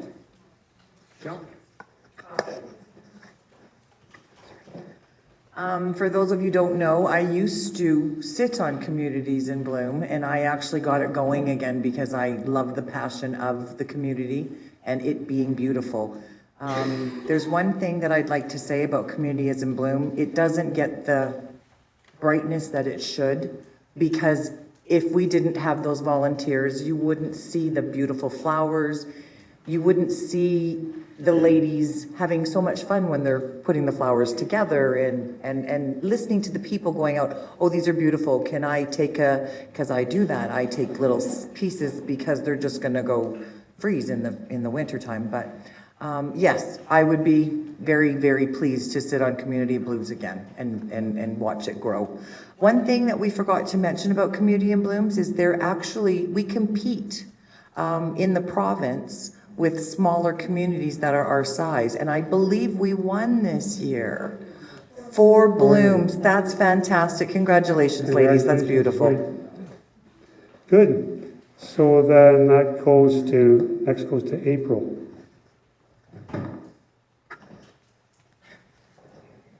Well, this probably isn't going to make me a lot of friends in this room if there's 20 people sitting on the board. However, Communities in Bloom, I'm a numbers person. Communities in Bloom says that according to our budget, we spend $30,000 a year on it. Now, do I support it? Yes. Does our town look great? Yes. Do I think there's a way to better spend the money? Yes. But do I think that there's a balance that we can find so that maybe it's not $30,000 that we have to spend every year, that we can plant some perennials that grow back again so that it's not such an invasive price tag to our mill rate every year? Yes. Am I willing to give my time? Absolutely. I have 3 kids. They can give their time because they're voluntold too. However, I do think that it is a way that we have room to find a better way to spend it so that we can make sure that it is not an incurring cost at such a large rate, that there's a way to offset it, and there's always a way to find the money if that's your passion. Is it my passion? No, but it's not something that I would erase or eradicate. It's just something that I believe that there's a better way to spend it so it's not an incurring cost every single year. Okay, and last but not least is Jody. I feel like I'm biased on this because I sit on Communities in Bloom. I absolutely love the flowers in our town and volunteering with that. I think it does brighten up the summer, and I think the residents that do enjoy the flowers feel good about it. April saying that perennials and stuff can be planted, I do not disagree with that. I think there is a balance we could find where it does save the taxpayer some money, but I do absolutely love the committee. Okay, thanks, Jody. Anybody else have a question that we haven't heard from? Yep. I'll come to you next. Terry didn't. CIB. That was a trick question. That was a trick question. CIB, one of the greatest things that we have here. It beautifies our town. I don't know how many people here have driven through other communities and seen the flowers. Brings people into town. People walk down Main Street, they're seeing the flowers and everything else. I was involved in Communities in Bloom, I think about 7 years ago. My wife and I were involved in planting flowers, planting baskets, getting the baskets. I still do the audit for the Communities in Bloom Society. I'm involved with them very much so. I think they're doing a wonderful thing. $30,000 is a minor, to me, is a minor expenditure to make our town beautiful and attractive for people to come and live here and see what this town can be. You know what? The Communities in Bloom, they sell baskets to everybody. Anybody who wants a barrel, they can buy a barrel. They can buy no, they're not hanging baskets, the beds. You can buy, there's money coming in from people in our community for Communities in Bloom. $30,000 is a small amount of money when you're looking at a $5 or $6 million budget to bring the beauty and the tourism to our community. Our businesses survive because of these people coming and looking at flowers. Thanks, Terry. I apologize for missing you. That's all right, fine, not a problem. Who's next? Oh, okay. In order to ask my question, I got to tell a short story, very short, because if the politicians can talk long, then I think I can share a story too. But our church was renting a church just on the west, as you leave out of town in Parkview, Creston. We were there for many years. They turned around and sold it, and we were without a building, so we went in search of finding a place to meet as a church. And this building we rented, and other one, and so we did secure a lease above the dentist office, but our roadblock was the town council bylaw. I don't know if you guys are aware of that. It happens to be in C1, which is commercial zone 1, which doesn't allow places of worship. Which, in all, the story itself for us dealing with council in that matter, I thought we went through a lot of the right processes in getting this, and I guess never considered the fact that Commercial Zone 1 was going to eliminate us. And so whether you agree or not, my question, and I think it would be fair for me to ask the non-incumbents this question regarding, everybody says in communication they're going to communicate. I'm going to tell you what our experience was as a church when we were dealing with town council and getting this bylaw and just information wise, and whether it was yes or no, and if you guys are in this room, it was, you want to vote it down, that's fine, but the communication back to us was poor. Okay, there was one counselor that came to our people and talked to us. Just one, and he's not running for council right now, but my question would be for the non-incumbents. When you talk about communication and talking to people as to, even if they're directly involved in a bylaw, what does that mean to you? Like what does communication mean to you in somebody's directly involved and they come to town with something and they have a concern? How do you respond? What is communication? Okay, Terry, I'm going to start with you since I missed you last time. What is communication? Yeah, I think that was your... Yeah, like you have any unique, everybody says we're going to listen and we're going to communicate, but what does that mean? You sit down, you talk, you don't send emails back and forth, you don't send text messages back and forth, you sit down in a room and you talk to the other person and find out what they really want. They find out what you really mean. You're not hiding behind anything. That's communication. Communication is back and forth, back and forth. If you don't have that, you don't have communication. You have talking. That's all you have. Okay. That's good. Terry's answered the what and the how. That's good. So Michelle. I think communication is huge. Communication is huge in a community. If you don't have communication, how can you grow? You need to be able to figure out what you're looking for, what you're wanting, what you're going to bring to the table, what we're going to bring to the table, and we need to put a balance in there. We need to look at all the rules and regulations, but if you're a paying community member and you have paying community people, I'm not sure the qualifications you need, but I think it should be looked at, and I think everybody needs to have open eyes and really listen to what's being brought to the table. That's how I communicate. Good. April? I think the best way to start with communication is to not start with a no. I too have had the same sort of representation with our town, that when you go there and you ask something, it seems like the answer is no before you even get to there. Unfortunately, I'd like to start it with a yes. But the question will be, let's just find a way to be flexible and find a way to communicate that works for both parties. I can't say that we're not going to email, because what if that's your preferred way?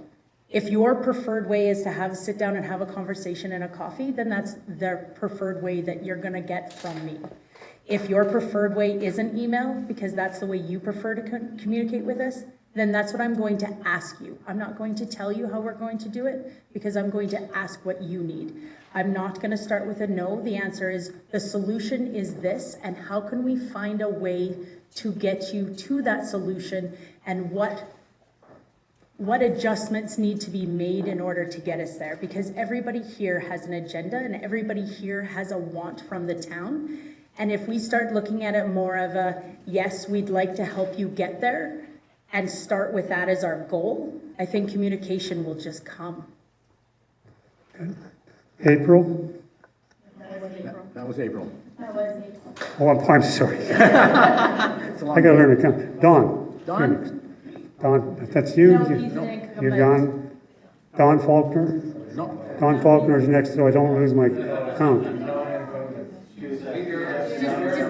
Just give her the mic. Hi, I'm Danielle. Well, Gerald, I was lucky enough to have a conversation with you about this, and I definitely feel that communication is something that Calmar is a challenge for Calmar and is something that I'm very passionate about. I actually sat on the communications board quite a few years ago because I felt that the way that the town communicated with residents wasn't good enough. So I think to answer your question, what does communication mean to me? It's listening to understand the perspectives of the community and the residents that live here. It's following up, it's seeking clarification as needed, it's researching, and just making sure that you follow it through and that the line of communication is open, just like I think Terry said. I do think that the town could be better at collaborations. It doesn't make much sense to me, and I recognize that I don't have a lot of information on this situation. I wasn't sitting on council during all of this, but it does feel like collaboration is often a struggle here in town, and it doesn't make sense to me that, you know, a community organization wouldn't be supported to find a home and a more permanent home to serve our community here.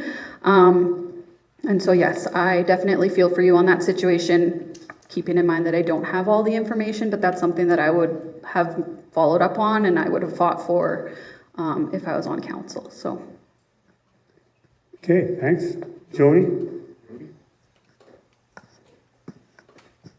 Thank you. What hasn't been said? Communication is follow through. So we can go back and forth and ask each other questions, or I can say, I'd love to help you. But then if I hit a roadblock, I can't just avoid that and just wash my hands of the situation. I need to come right back. I need to tell you why that roadblock is there, how we can get through it, if we can get through it. I find people don't like conflict at all. So the best way people can avoid it is just by walking the other way. If people were to just sit down, whether it be over coffee or I'm not very good with email, I prefer in person, to sit down and actually discuss the problem and not be scared to maybe offend someone, hurt somebody's feelings, but then to take the time to find the answer, not just leave everybody hanging, do the research, ask the questions, and go from there. Good, thanks. So to be clear, you didn't want to ask the incumbents that question? I already know. Okay, good. Okay, so that's good. So now we'll go to this gentleman. Hello, my name is Logan Mills. My question is to all people running for council. So while it is true that council has done the good work and has been able to decrease the mill rate on property assessments over the past term, many residents and businesses alike have seen great increase in their property assessed values, which means that the amount of tax they're paying has actually increased, and sometimes substantially. At the same time, not all property assessments have changed at the same rate for like properties, which has effectively shifted the tax burden to some residents and businesses and away from others. How will this council address this discrepancy with the property tax assessor hired by council to make sure that properties are appropriately valued across the board so that all residents and businesses are treated equitably? Good question. So, can I go first? Go ahead. Oh. So Logan, I understand where you're coming from and I totally get it. I lived in that house. It's a beautiful home and it's huge. Okay, but anyway, what I want to bring to the table is Calmar is a municipality. So it's a basic piece of land. And each person that comes into the municipality has a little piece of that pie. And so everybody who has a little piece of the pie, depending on what size the pie is what that mill rate goes. Somebody can correct me if I'm wrong, please do. So I think what happens is some people who have a smaller home don't pay as much. People have a larger home. That's what I was going with. So how do we go about that? If people in their homes feel that they're being charged too much, they need to come to the town and they need to bring it to the assessor. And I think, again, communication, we need to sit down and we need to actually roll it over. We need to find out why, what the cause is, and what the solution is. And don't walk away until it's figured out, because I don't think you're the only person in this town that has problems like that, I'm sorry, not a problem, but has questions to that same problem. Why are there so many different rates for different sizes of homes? And I don't know if that's been looked at. I'm sure it has. And I don't know the solution, because you have to talk to your council about that and you have to find out what the rates are. But that is something that I would love to find out, because that is one of the questions that I get asked all the time. One of the questions is, if you rent property and you get charged the tax for that property, why do the renters have to pay tax on that property? So those are questions that I have that I want to ask as well. I'm not sure if I answered that properly, but. Okay, keep on going. Right, let's go over to Jamie and, yeah. Go with your In my experience with working with the assessors and appeals and all of that stuff, I have, as council, we have often been told that it is meant to be a third party away from us, that we're not meant to be a part of that specific thing. The one thing that we potentially could do, and it's not something that we've talked about at a council level, is ask the assessors to go through the entire town and have a look at every single property and see what's on the go. As from my understanding of how it works is, and this has been really tricky in Calmar, because 4 years ago, maybe a house was selling for $300,000, and now everyone's like, ooh, Calmar, and now the house next to it is selling for $500,000. Or somebody down the street is going up to those people and saying, I want your house and I'll give you $50,000 over above listing. And then that is completely messing with the assessments of people in that area, and that's what the assessors see. So they make their assumptions. I know that they do go and check, but they don't check every single house. I know I'm in this area over by actually next to you. There are houses that are, I swear, maybe 100 years old, and then there are houses that are popping up that are brand new now. So we're going to start to see some really weird numbers in that area, and we're going to start having some of those same issues. The answer to your actual question of how we're going to fix that, and it's going to not be nice for some people, is we could, I'm not saying we will, we could, and that'll be a conversation for the future council, is we could ask the assessors to go through every single house, I guess, and every single area, and take an actual view of what's going on in each section of town. Especially where we have had some infill. We do have houses that are being, I think I saw one house listed for $750,000 next to houses that are maybe 200, 300. So I think that we're going to start getting some really wonky numbers with all of this. So did I answer your question? I'm seeing nods. Okay, thank you so much. I was thinking the same thing. We have these old neighborhoods where the houses are, you're maybe paying $3,000 a year, and then they go and they build a $600,000 house on your old street. That raises everybody on that neighborhood street. But all these homes that are being built are like 500 and up. And I get that housing is expensive, but the housing we're bringing in makes it unaffordable for so many. So the person that had low taxes, now there was 2 empty lots, say, sold in that neighborhood, all of a sudden they're seeing like $1,000 jump each year because the whole street value has gone up. But I don't know the answers to that. Just a reminder to everyone, we've got 25 minutes left, so if you want to keep it moving along, and we've got a couple more questions, I'm sure. So Don, the floor is yours.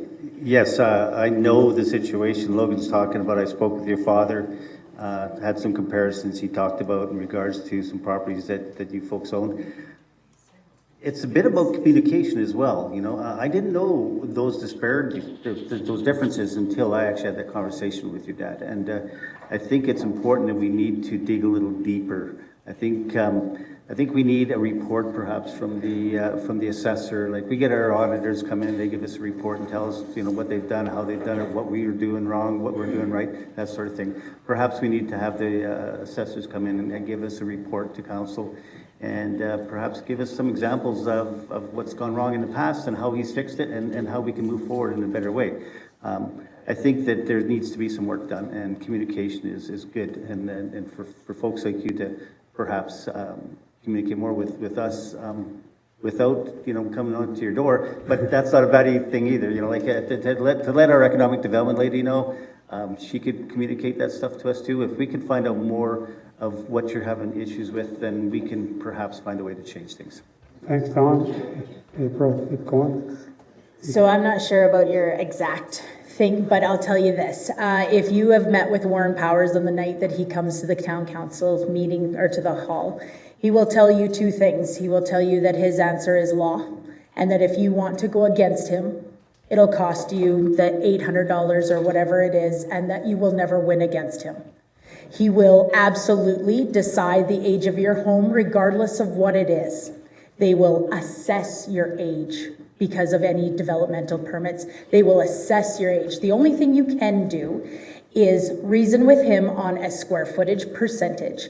So, and you can't use every house in Calmar. You can only use another bungalow. So you have to take information that you're not privy to, that you have to get from a realtor, and say and it has to be 2 years old, it can't be current. So you have to use information that is 2 years out. You have to use exact same house, so only bungalows in all of Calmar, and then you can come up with a square footage price. And then you can argue with him based on square footage what your house should be assessed as a value. That is the only way you will gain any ground with Warren. Okay. Then, if you don't want to do it that way, you can do it as a comparison, but when they use their comparisons, what they do is they assess a value to the age of the house, regardless if it was built in 1963, they assessed my age as now in 1998.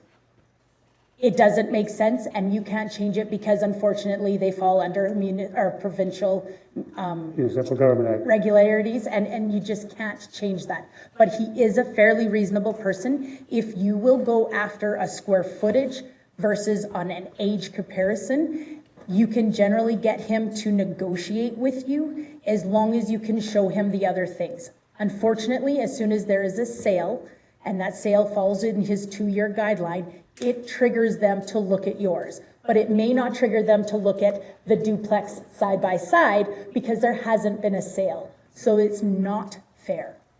It will never be fair because it only triggers their whole system when there's a sale.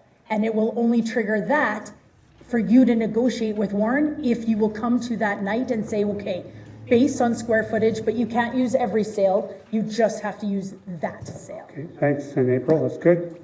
Terry? Oh, wow, how do you follow that? Thank you. How would I handle it? Well, I think the assessor is a provincial body. It's a provincial assessor that comes, the town does not hire him. Sean, do they? Okay. Thank you. Sorry, I apologize. So you can appeal your assessment. You may not win, but you may. You never know. So that is your town homeowner responsibility to do.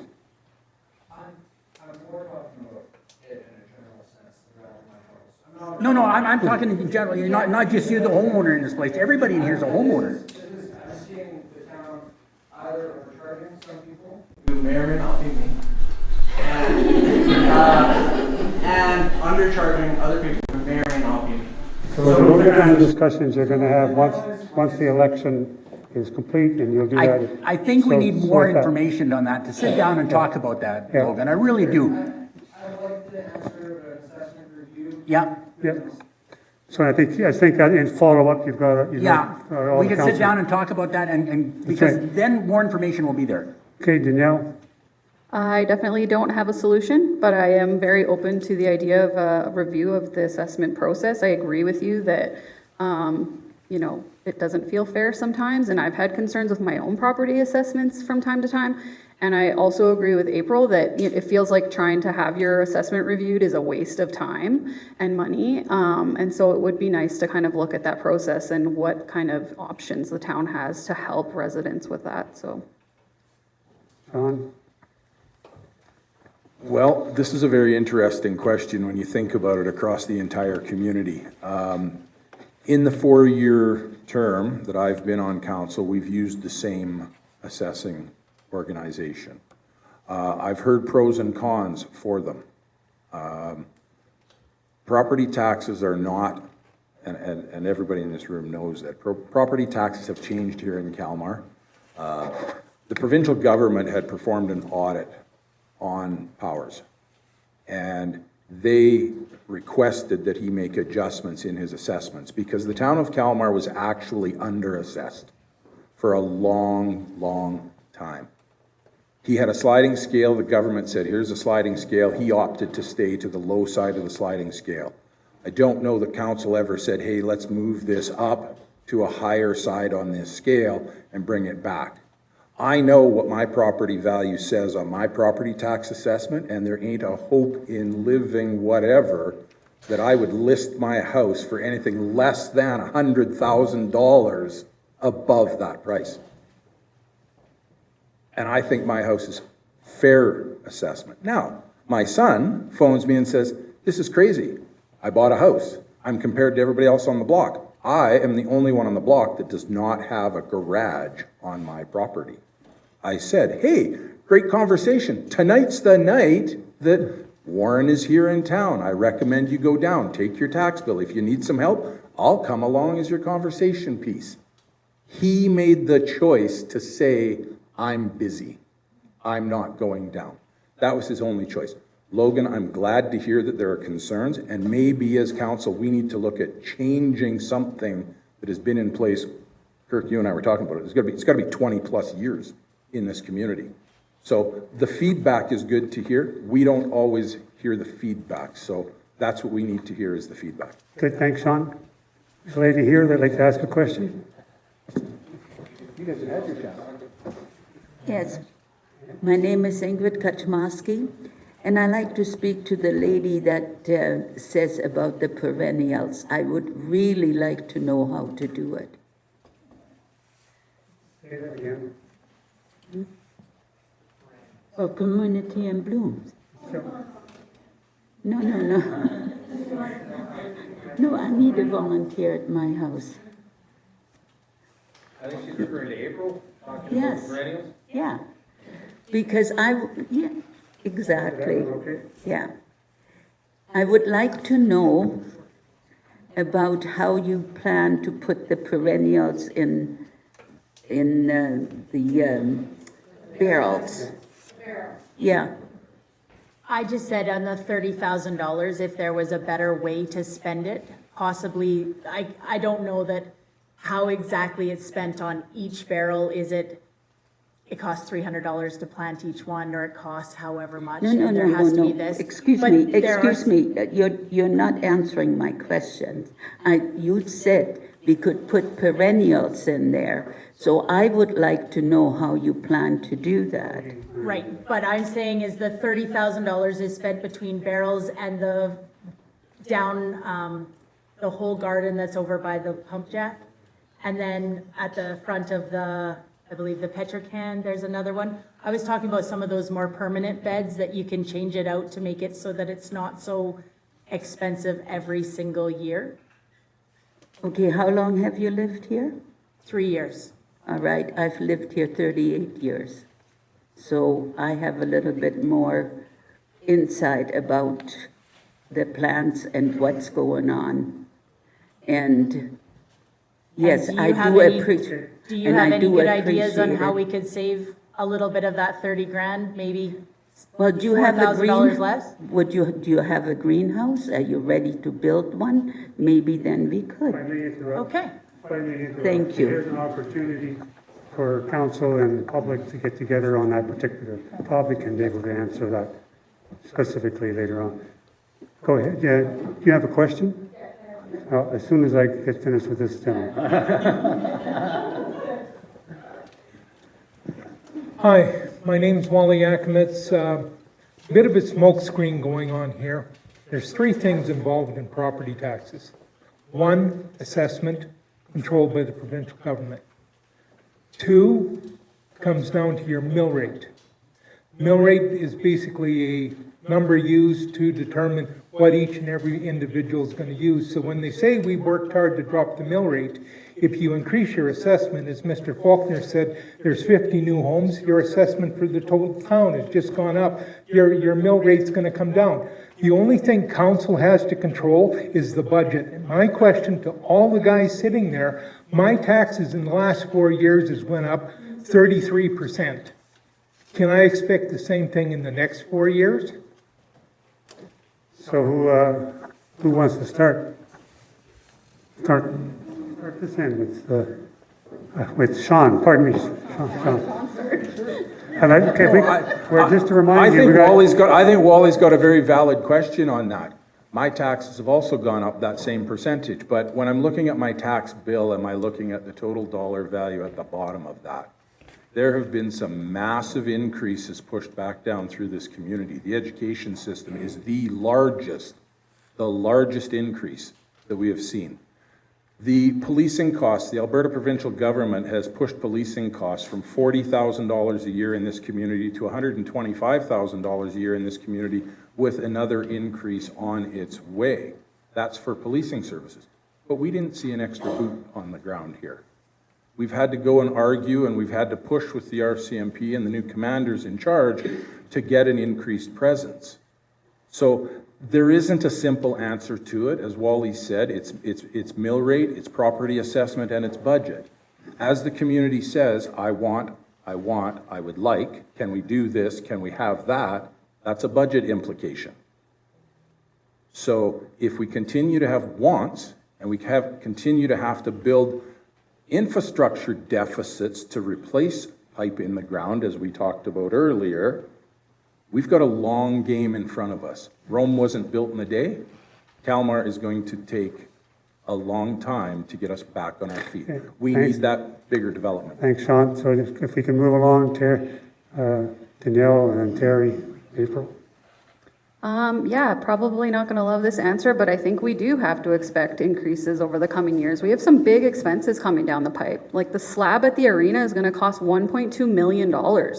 And that's just one thing. There's all sorts of things if you look at the budget, and I do agree with some of the people here tonight that the budget is hard to understand, and I do look forward to, if I am elected to council, getting that deep understanding of the budget and how things work in Calmar, but I am concerned how our property taxes are going to go up over the next few years, because we do have some big expenses looming ahead of us. And so it would be, for me, having conversations with residents and understanding what's important to you. We make the point about communities in bloom, and if we took that expense away, we're taking a big part of our community and the beautification of our community away. And I don't want to just remove things to save money when it's going to impact us negatively, even when it's something as maybe trivial as flowers, but it's really not.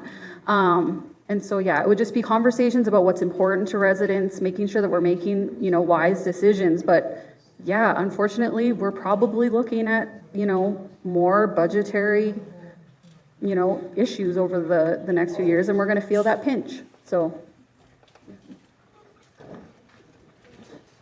How do you answer that question? I did a comparison here. It's this little worksheet I prepared for myself. And my municipal taxes, the municipal portion of it, went up from $2,800 in 2020 to $3,200 in 2025. The school tax went up from $720 to $811. The total tax bill went from $3,500 to $4,000. That's over 5 years. In those 5 years, there was 2 years where the assessment went up dramatically. It really did. The assessment went up in 2023, assessment went up by $26,000, and 2025 went up by $25,000. There's your big increases. The rest of the time, the assessment was down by 2, up by 4, up by 6, so that's reasonable. The school taxes went up. Leduc Foundation's gone up dramatically. If you look $37 over $8, that's not much money, but it adds up. Every penny adds up. RCMP levy for 2 years, like Sean was saying, there was $150 on my tax bill for an RCMP levy.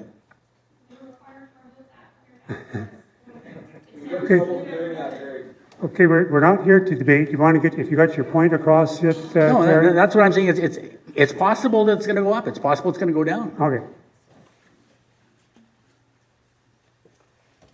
I admitted earlier I'm a numbers girl. So I do have the capital expenditure budget for the next 5 years in front of me. In 2026, we're looking at 1.6 million. In 2027, 4.8 million. In 2028, 1.6 million. In 2029, 1.6 million. So How do you control your budget? You look at each individual line item on this and you try to get it lower than the 1.6 million. Can I control it all by myself? No, I can't. It's going to take 5 of us that sit here and 5 of us that go on the same. They'll all have to be on the same page, which will then give Sylvain the instruction that we're going to attempt to make sure that we're under the 1.6 million in all of the years, except for the 1 year that we have 4.6 million in just the one year alone. Can I control it all by myself? No, I can't. But what I will commit to doing is making sure that each line item isn't just a big budget because we're a municipality. I'd like to see each line item broken down as best we can so we can get our best bang for our buck and see if there is places that we can shave a little to save a little. Thanks for bringing up the subject of growth. As we all know, last year's assessment increase, those 30 homes that I said were built, those over 30 homes, we won't see that until the 2026 budget. They didn't come in the 2025 budget because those houses were just built the year before. The houses that are built this year won't be reflected until the following year. So when we talk about those new homes coming in, there's always going to be a delay, a bit of a lag. So to say that it's going to increase as much next year as it did last year, it's a little hard to say. A lot of it depends upon what comes our way too. We do have a lot of a deficit in our infrastructure. If something fails, if something big fails, we're in trouble. So changing the name of the town, what did that cost us? Firing the town manager, what Okay, did that that's- cost us? Increasing council's wages over the last 4 years to double, what did that cost us? What would it cost Sir, us we're if we trying, didn't do that? trying to go through the question, the response to the questions. Go ahead. Are you finished, Don? I'm pretty much finished. Like I say, the assessment's coming, more assessments coming, and that more assessment we get will change the bottom line. So we try our best. We have inflation. We have different factors that come in, and like I say, the government is a little fickle too, so we don't know what kind of grant money we're going to get exactly. There's a lot of things that play into it. I don't want to pay more taxes. I know I will. But I will try and mitigate that as much as I can, and by bringing more non-residential in, we will mitigate that more even.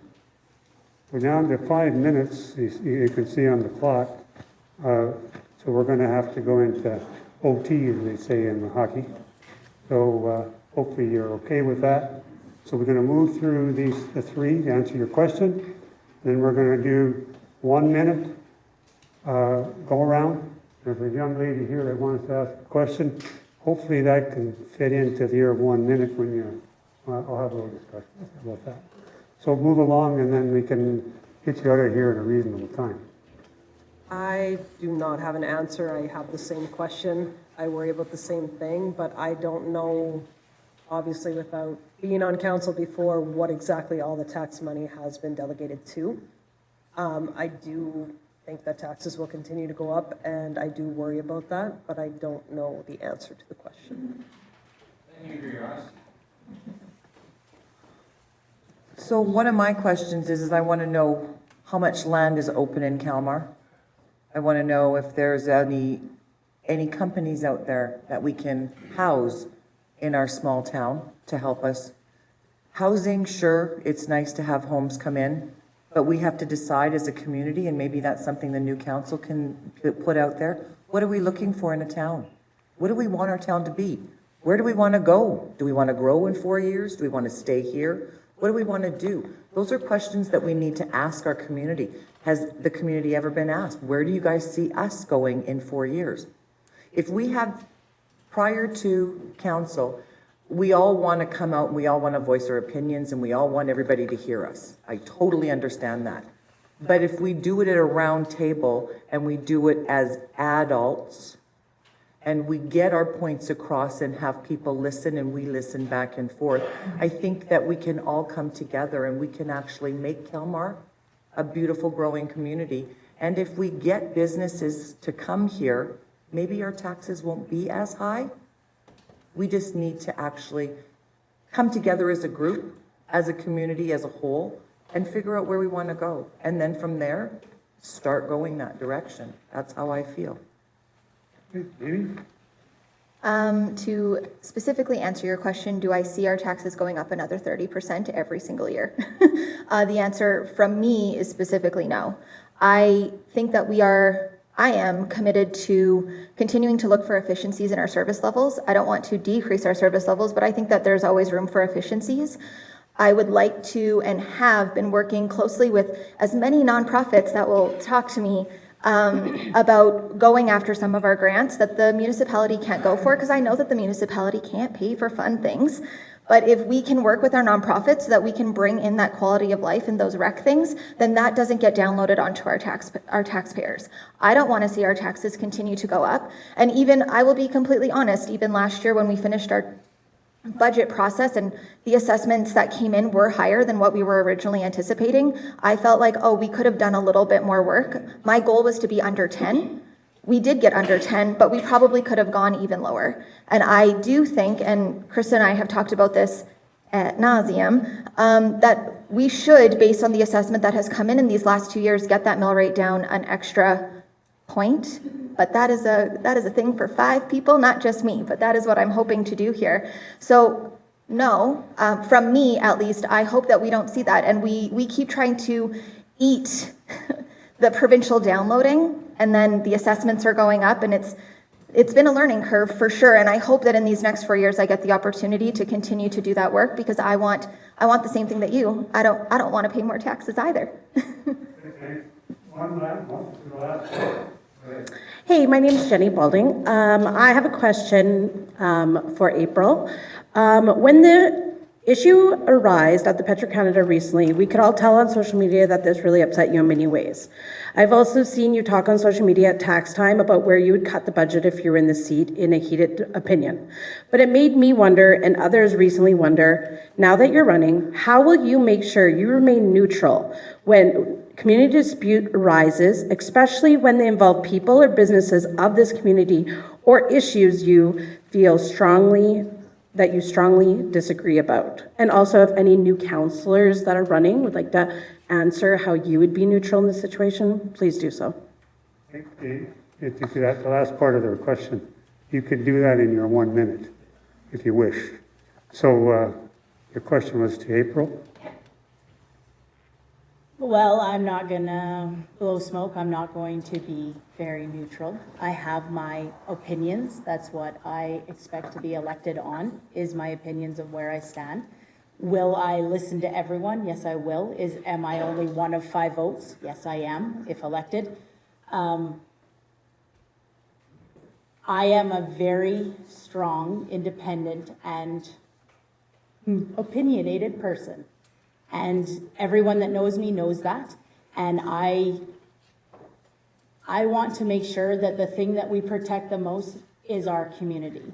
And we can't do that if we're losing our people that are moving out because our taxes are going up 30%. That isn't viable. That won't keep us a bedroom community. We don't offer anything different than Millet can offer or anything else surrounding Leduc. If our house prices is more than Millet, what are we offering? We have a bakery? Yes, we do. There are new businesses in that town. If we want to compete, we have to realize that we are in competition at this level, this same size of community. And we have to become competitive. We have to look at this like a business that has a bottom line that stops running in the red. We have to start running in the black. And if we don't do that, everyone will carry the burden of that, and that filters right down to our kids at our schools. And I don't want to see that. I don't want to see people have to leave this community because of the choices that council and our town office make, that mill rate is at a rate that we just simply can't afford. Okay, good. Thanks, April. So we're going to just maybe move this thing along quicker. We're just going to go right down and we'll start with you, Sean, and we're going down to the end. And you've got 1 minute to wrap up. It's an interesting question because as a councillor, your question is, how are we remaining impartial? How are we remaining? That might not be our job. In some circumstances, it is our job. In other circumstances, it is our job to listen to the community and speak the voice of what we have heard. It might not be what everybody has said. I'm impressed at the size of this room tonight. I'm imagining that our viewership is probably somewhere north of 100 people online. The last forum that I was at had 40 people in the gymnasium at the school. So I'm glad that the community is speaking. We have run a lot of ways to communicate. We're trying to find out more, but we have to, sometimes you're impartial, sometimes you're not, and you have to have an opinion. Debate on council is a good thing. Thanks, Sean. Neil? 1 minute. Yeah, I think I'll just wrap up based on your question because it is, you know, part of my campaign, and I feel really strongly that I have no agenda, and I do agree with Sean that, you know, I do have passions and I have opinions about things, but ultimately my role as council and what I'd like to bring to Calmar is that I just want to listen to what everybody has to say and understand what's important to everybody in town and to bring that voice forward. I've said before that I feel like communication has been a struggle here for Calmar, and I am just very committed to open communication and always being available to understand, you know, some of the concerns in the community and to just be that voice that you need at the council table and to get clarification and understand things as we go forward and make decisions as a council. And so really, truly, I have passions, but no agenda. I just want to speak for the community. Thanks for that. Terry? This is the 1 minute rule, right? 1 minute. 1 minute. What I would like We to got see, another timer over there. what I so would be like careful. to see is communication is the key here. The people of Calmar come and talk to the council talk to the people. Get that communication. What do you really want, people? We can't read your minds. You got to come and tell us what you want. And then we will work together to get that. It's talking back and forth. I want to see Calmar grow. I don't want to see it become stagnant. I want it to be affordable for the residents of this community. The only way we can do that is find out what you want and then prioritize. Then we can do our job. Well done.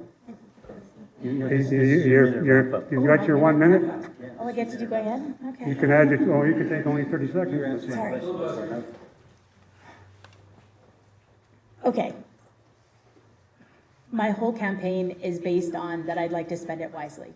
I don't want to see our budget go over budget. I know far too many companies that run their budgets are on the wrong side of it, and I would like to see Calmar be on the right side of it. I would like to see them slow things down, support locally, put our minds together, go back to the basics, and get our community back together so we're not so divided, so we don't feel so unheard, so that we can all just call this place home. There you go. Thanks, Don. Yes, just want to talk about CIB right away. I was here when it started. I know there's a lot of pushback when it started, both ways. People loved it, people hated it, people were wondering about wasting money on it. I pushed for it. I was supportive of it right from the beginning. With some advocating for change, it begs the question, what is change? If you examine communities in Alberta between 1,000 and 3,000, Calmar is a leader in sustainability. We are doing better than most. Building our community is about growing and our capacity and cultivating our spirit. Mitigating residential taxes by increasing non-residential tax base is another key. Public participation, council harmony will develop the things that you residents desire in your community. These are positive actions that will happen through the activities of positive and inspired individuals that make up a team that we need for success. Allow me to be part of that team and allow me to be a part of your success. Please vote for Don Faulkner, October 20th, or before. Okay. Thank you. Thank you all for coming and listening to us for hours. I am running because I love this town. I want to see good things happen. I want to see that communication. It seems like there's so much to talk about as a community that it kind of seems like it builds up for 4 years and then we come here and it gets unleashed. But this needs to happen more often as a community. Everybody's voice needs to be heard. The most important thing is please vote. Please tell your family members, anybody else in town, if you don't vote, it doesn't change. So if everybody can remind everybody in town that they see to go out and vote and have their voices heard. Again, thank you very much for coming out. It's nice to see this many people in our community. I wish our council chambers could be this full every time there was a council meeting, because then we would be able to get things done the way the community. We're here for the community. We're not here for ourselves. We're here to make sure you guys are happy, and for listening to each and every individual, what they want in their town, what they want to see. What I would like to see is more businesses. The only way we are going to lower our taxes is if we do get more businesses in town. So again, we need to see where we can house them. We need to see how we can get them in here. We need to really look at the community. And again, maybe we need to start as new council having it's coffee corner, or, you know, coming out and voicing your opinions and being able to get heard, and having it back and forth, and you telling us exactly how you feel, because that's the only way we're going to make changes. So there's my minute. Last but not least, thank you everyone for coming out, and Jenny for your question of remaining impartial and working with people. I think it's something that I've always done.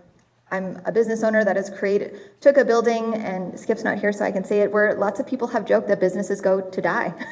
And we are so jam-packed that I don't have enough classes for people. So I think something that I am good at is seeing a need in our community and creating the space or creating the time in my schedule to make that. And that's where people can talk to me and where I can talk to people, but remaining impartial to assess the needs of our community and to assess people's needs and talk with people is something that I think is a gift of mine. And that's something that I want to continue to do over the next 4 years, is to continue to see those areas that we are maybe lacking and create those spaces, whether that is the play dates, whether that is the open nights at the gym, and to keep all of those things under budget. I had a $500 budget for play dates, and I think we spent $120. I hope to sit here for the next 4 years, and I hope to sit with a group of people that want to be solution-based, that want to talk about the challenges that we see and get to create lasting impact, and that we get a lot done in these next 4 years. I hope that it is a mix of new and old blood, and I hope that we get to work together very well. Heather's waving at me, so that we're not on a 2-year learning curve. So thank you so much. Thank you all for coming out. It's great to see everyone. And you can come to my business on the 4th and the 18th. It's open for conversation from 12:30 to 3. Good. So very, very well done, and thank you, members of our candidates. Getting ahead of myself here. So I'd like to express my appreciation to all of the candidates, both mayoralty and council, for your openness and your ability to communicate with your citizens. That's excellent to see. I like hearing the words collaboration, cooperation, communication. By trade, I'm a mediator, and I like hearing those kind of words. So good luck to you, to members of council and the mayoralty in the election. And I can tell you've got good, solid citizens here that have got a tough job and be able to make a decision. And that's what it's all about. You're going to have to think this thing through, and you've got a lot of information tonight.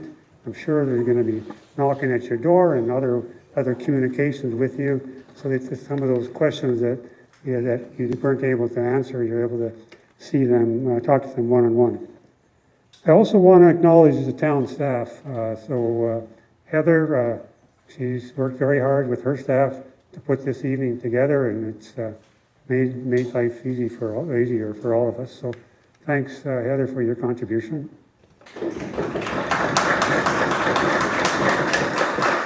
And I can safely say that living in St. Albert, what I needed to do was check your website and find out a little bit more about your community. And I have to admit that website is very well done, and there's a lot of information there. And you want to continue as citizens to be able to build off of that and utilize that to share as a community. As well, Heather doesn't do this all by herself. She has other staff that I met, a couple of them this afternoon. I got to town, and she can extend our appreciation to them, and as well to CAO Sylvan for his commitment to this electoral process. So with that, ladies and gentlemen, happy to meet, sorry to part, happy to meet again. Thanks a lot.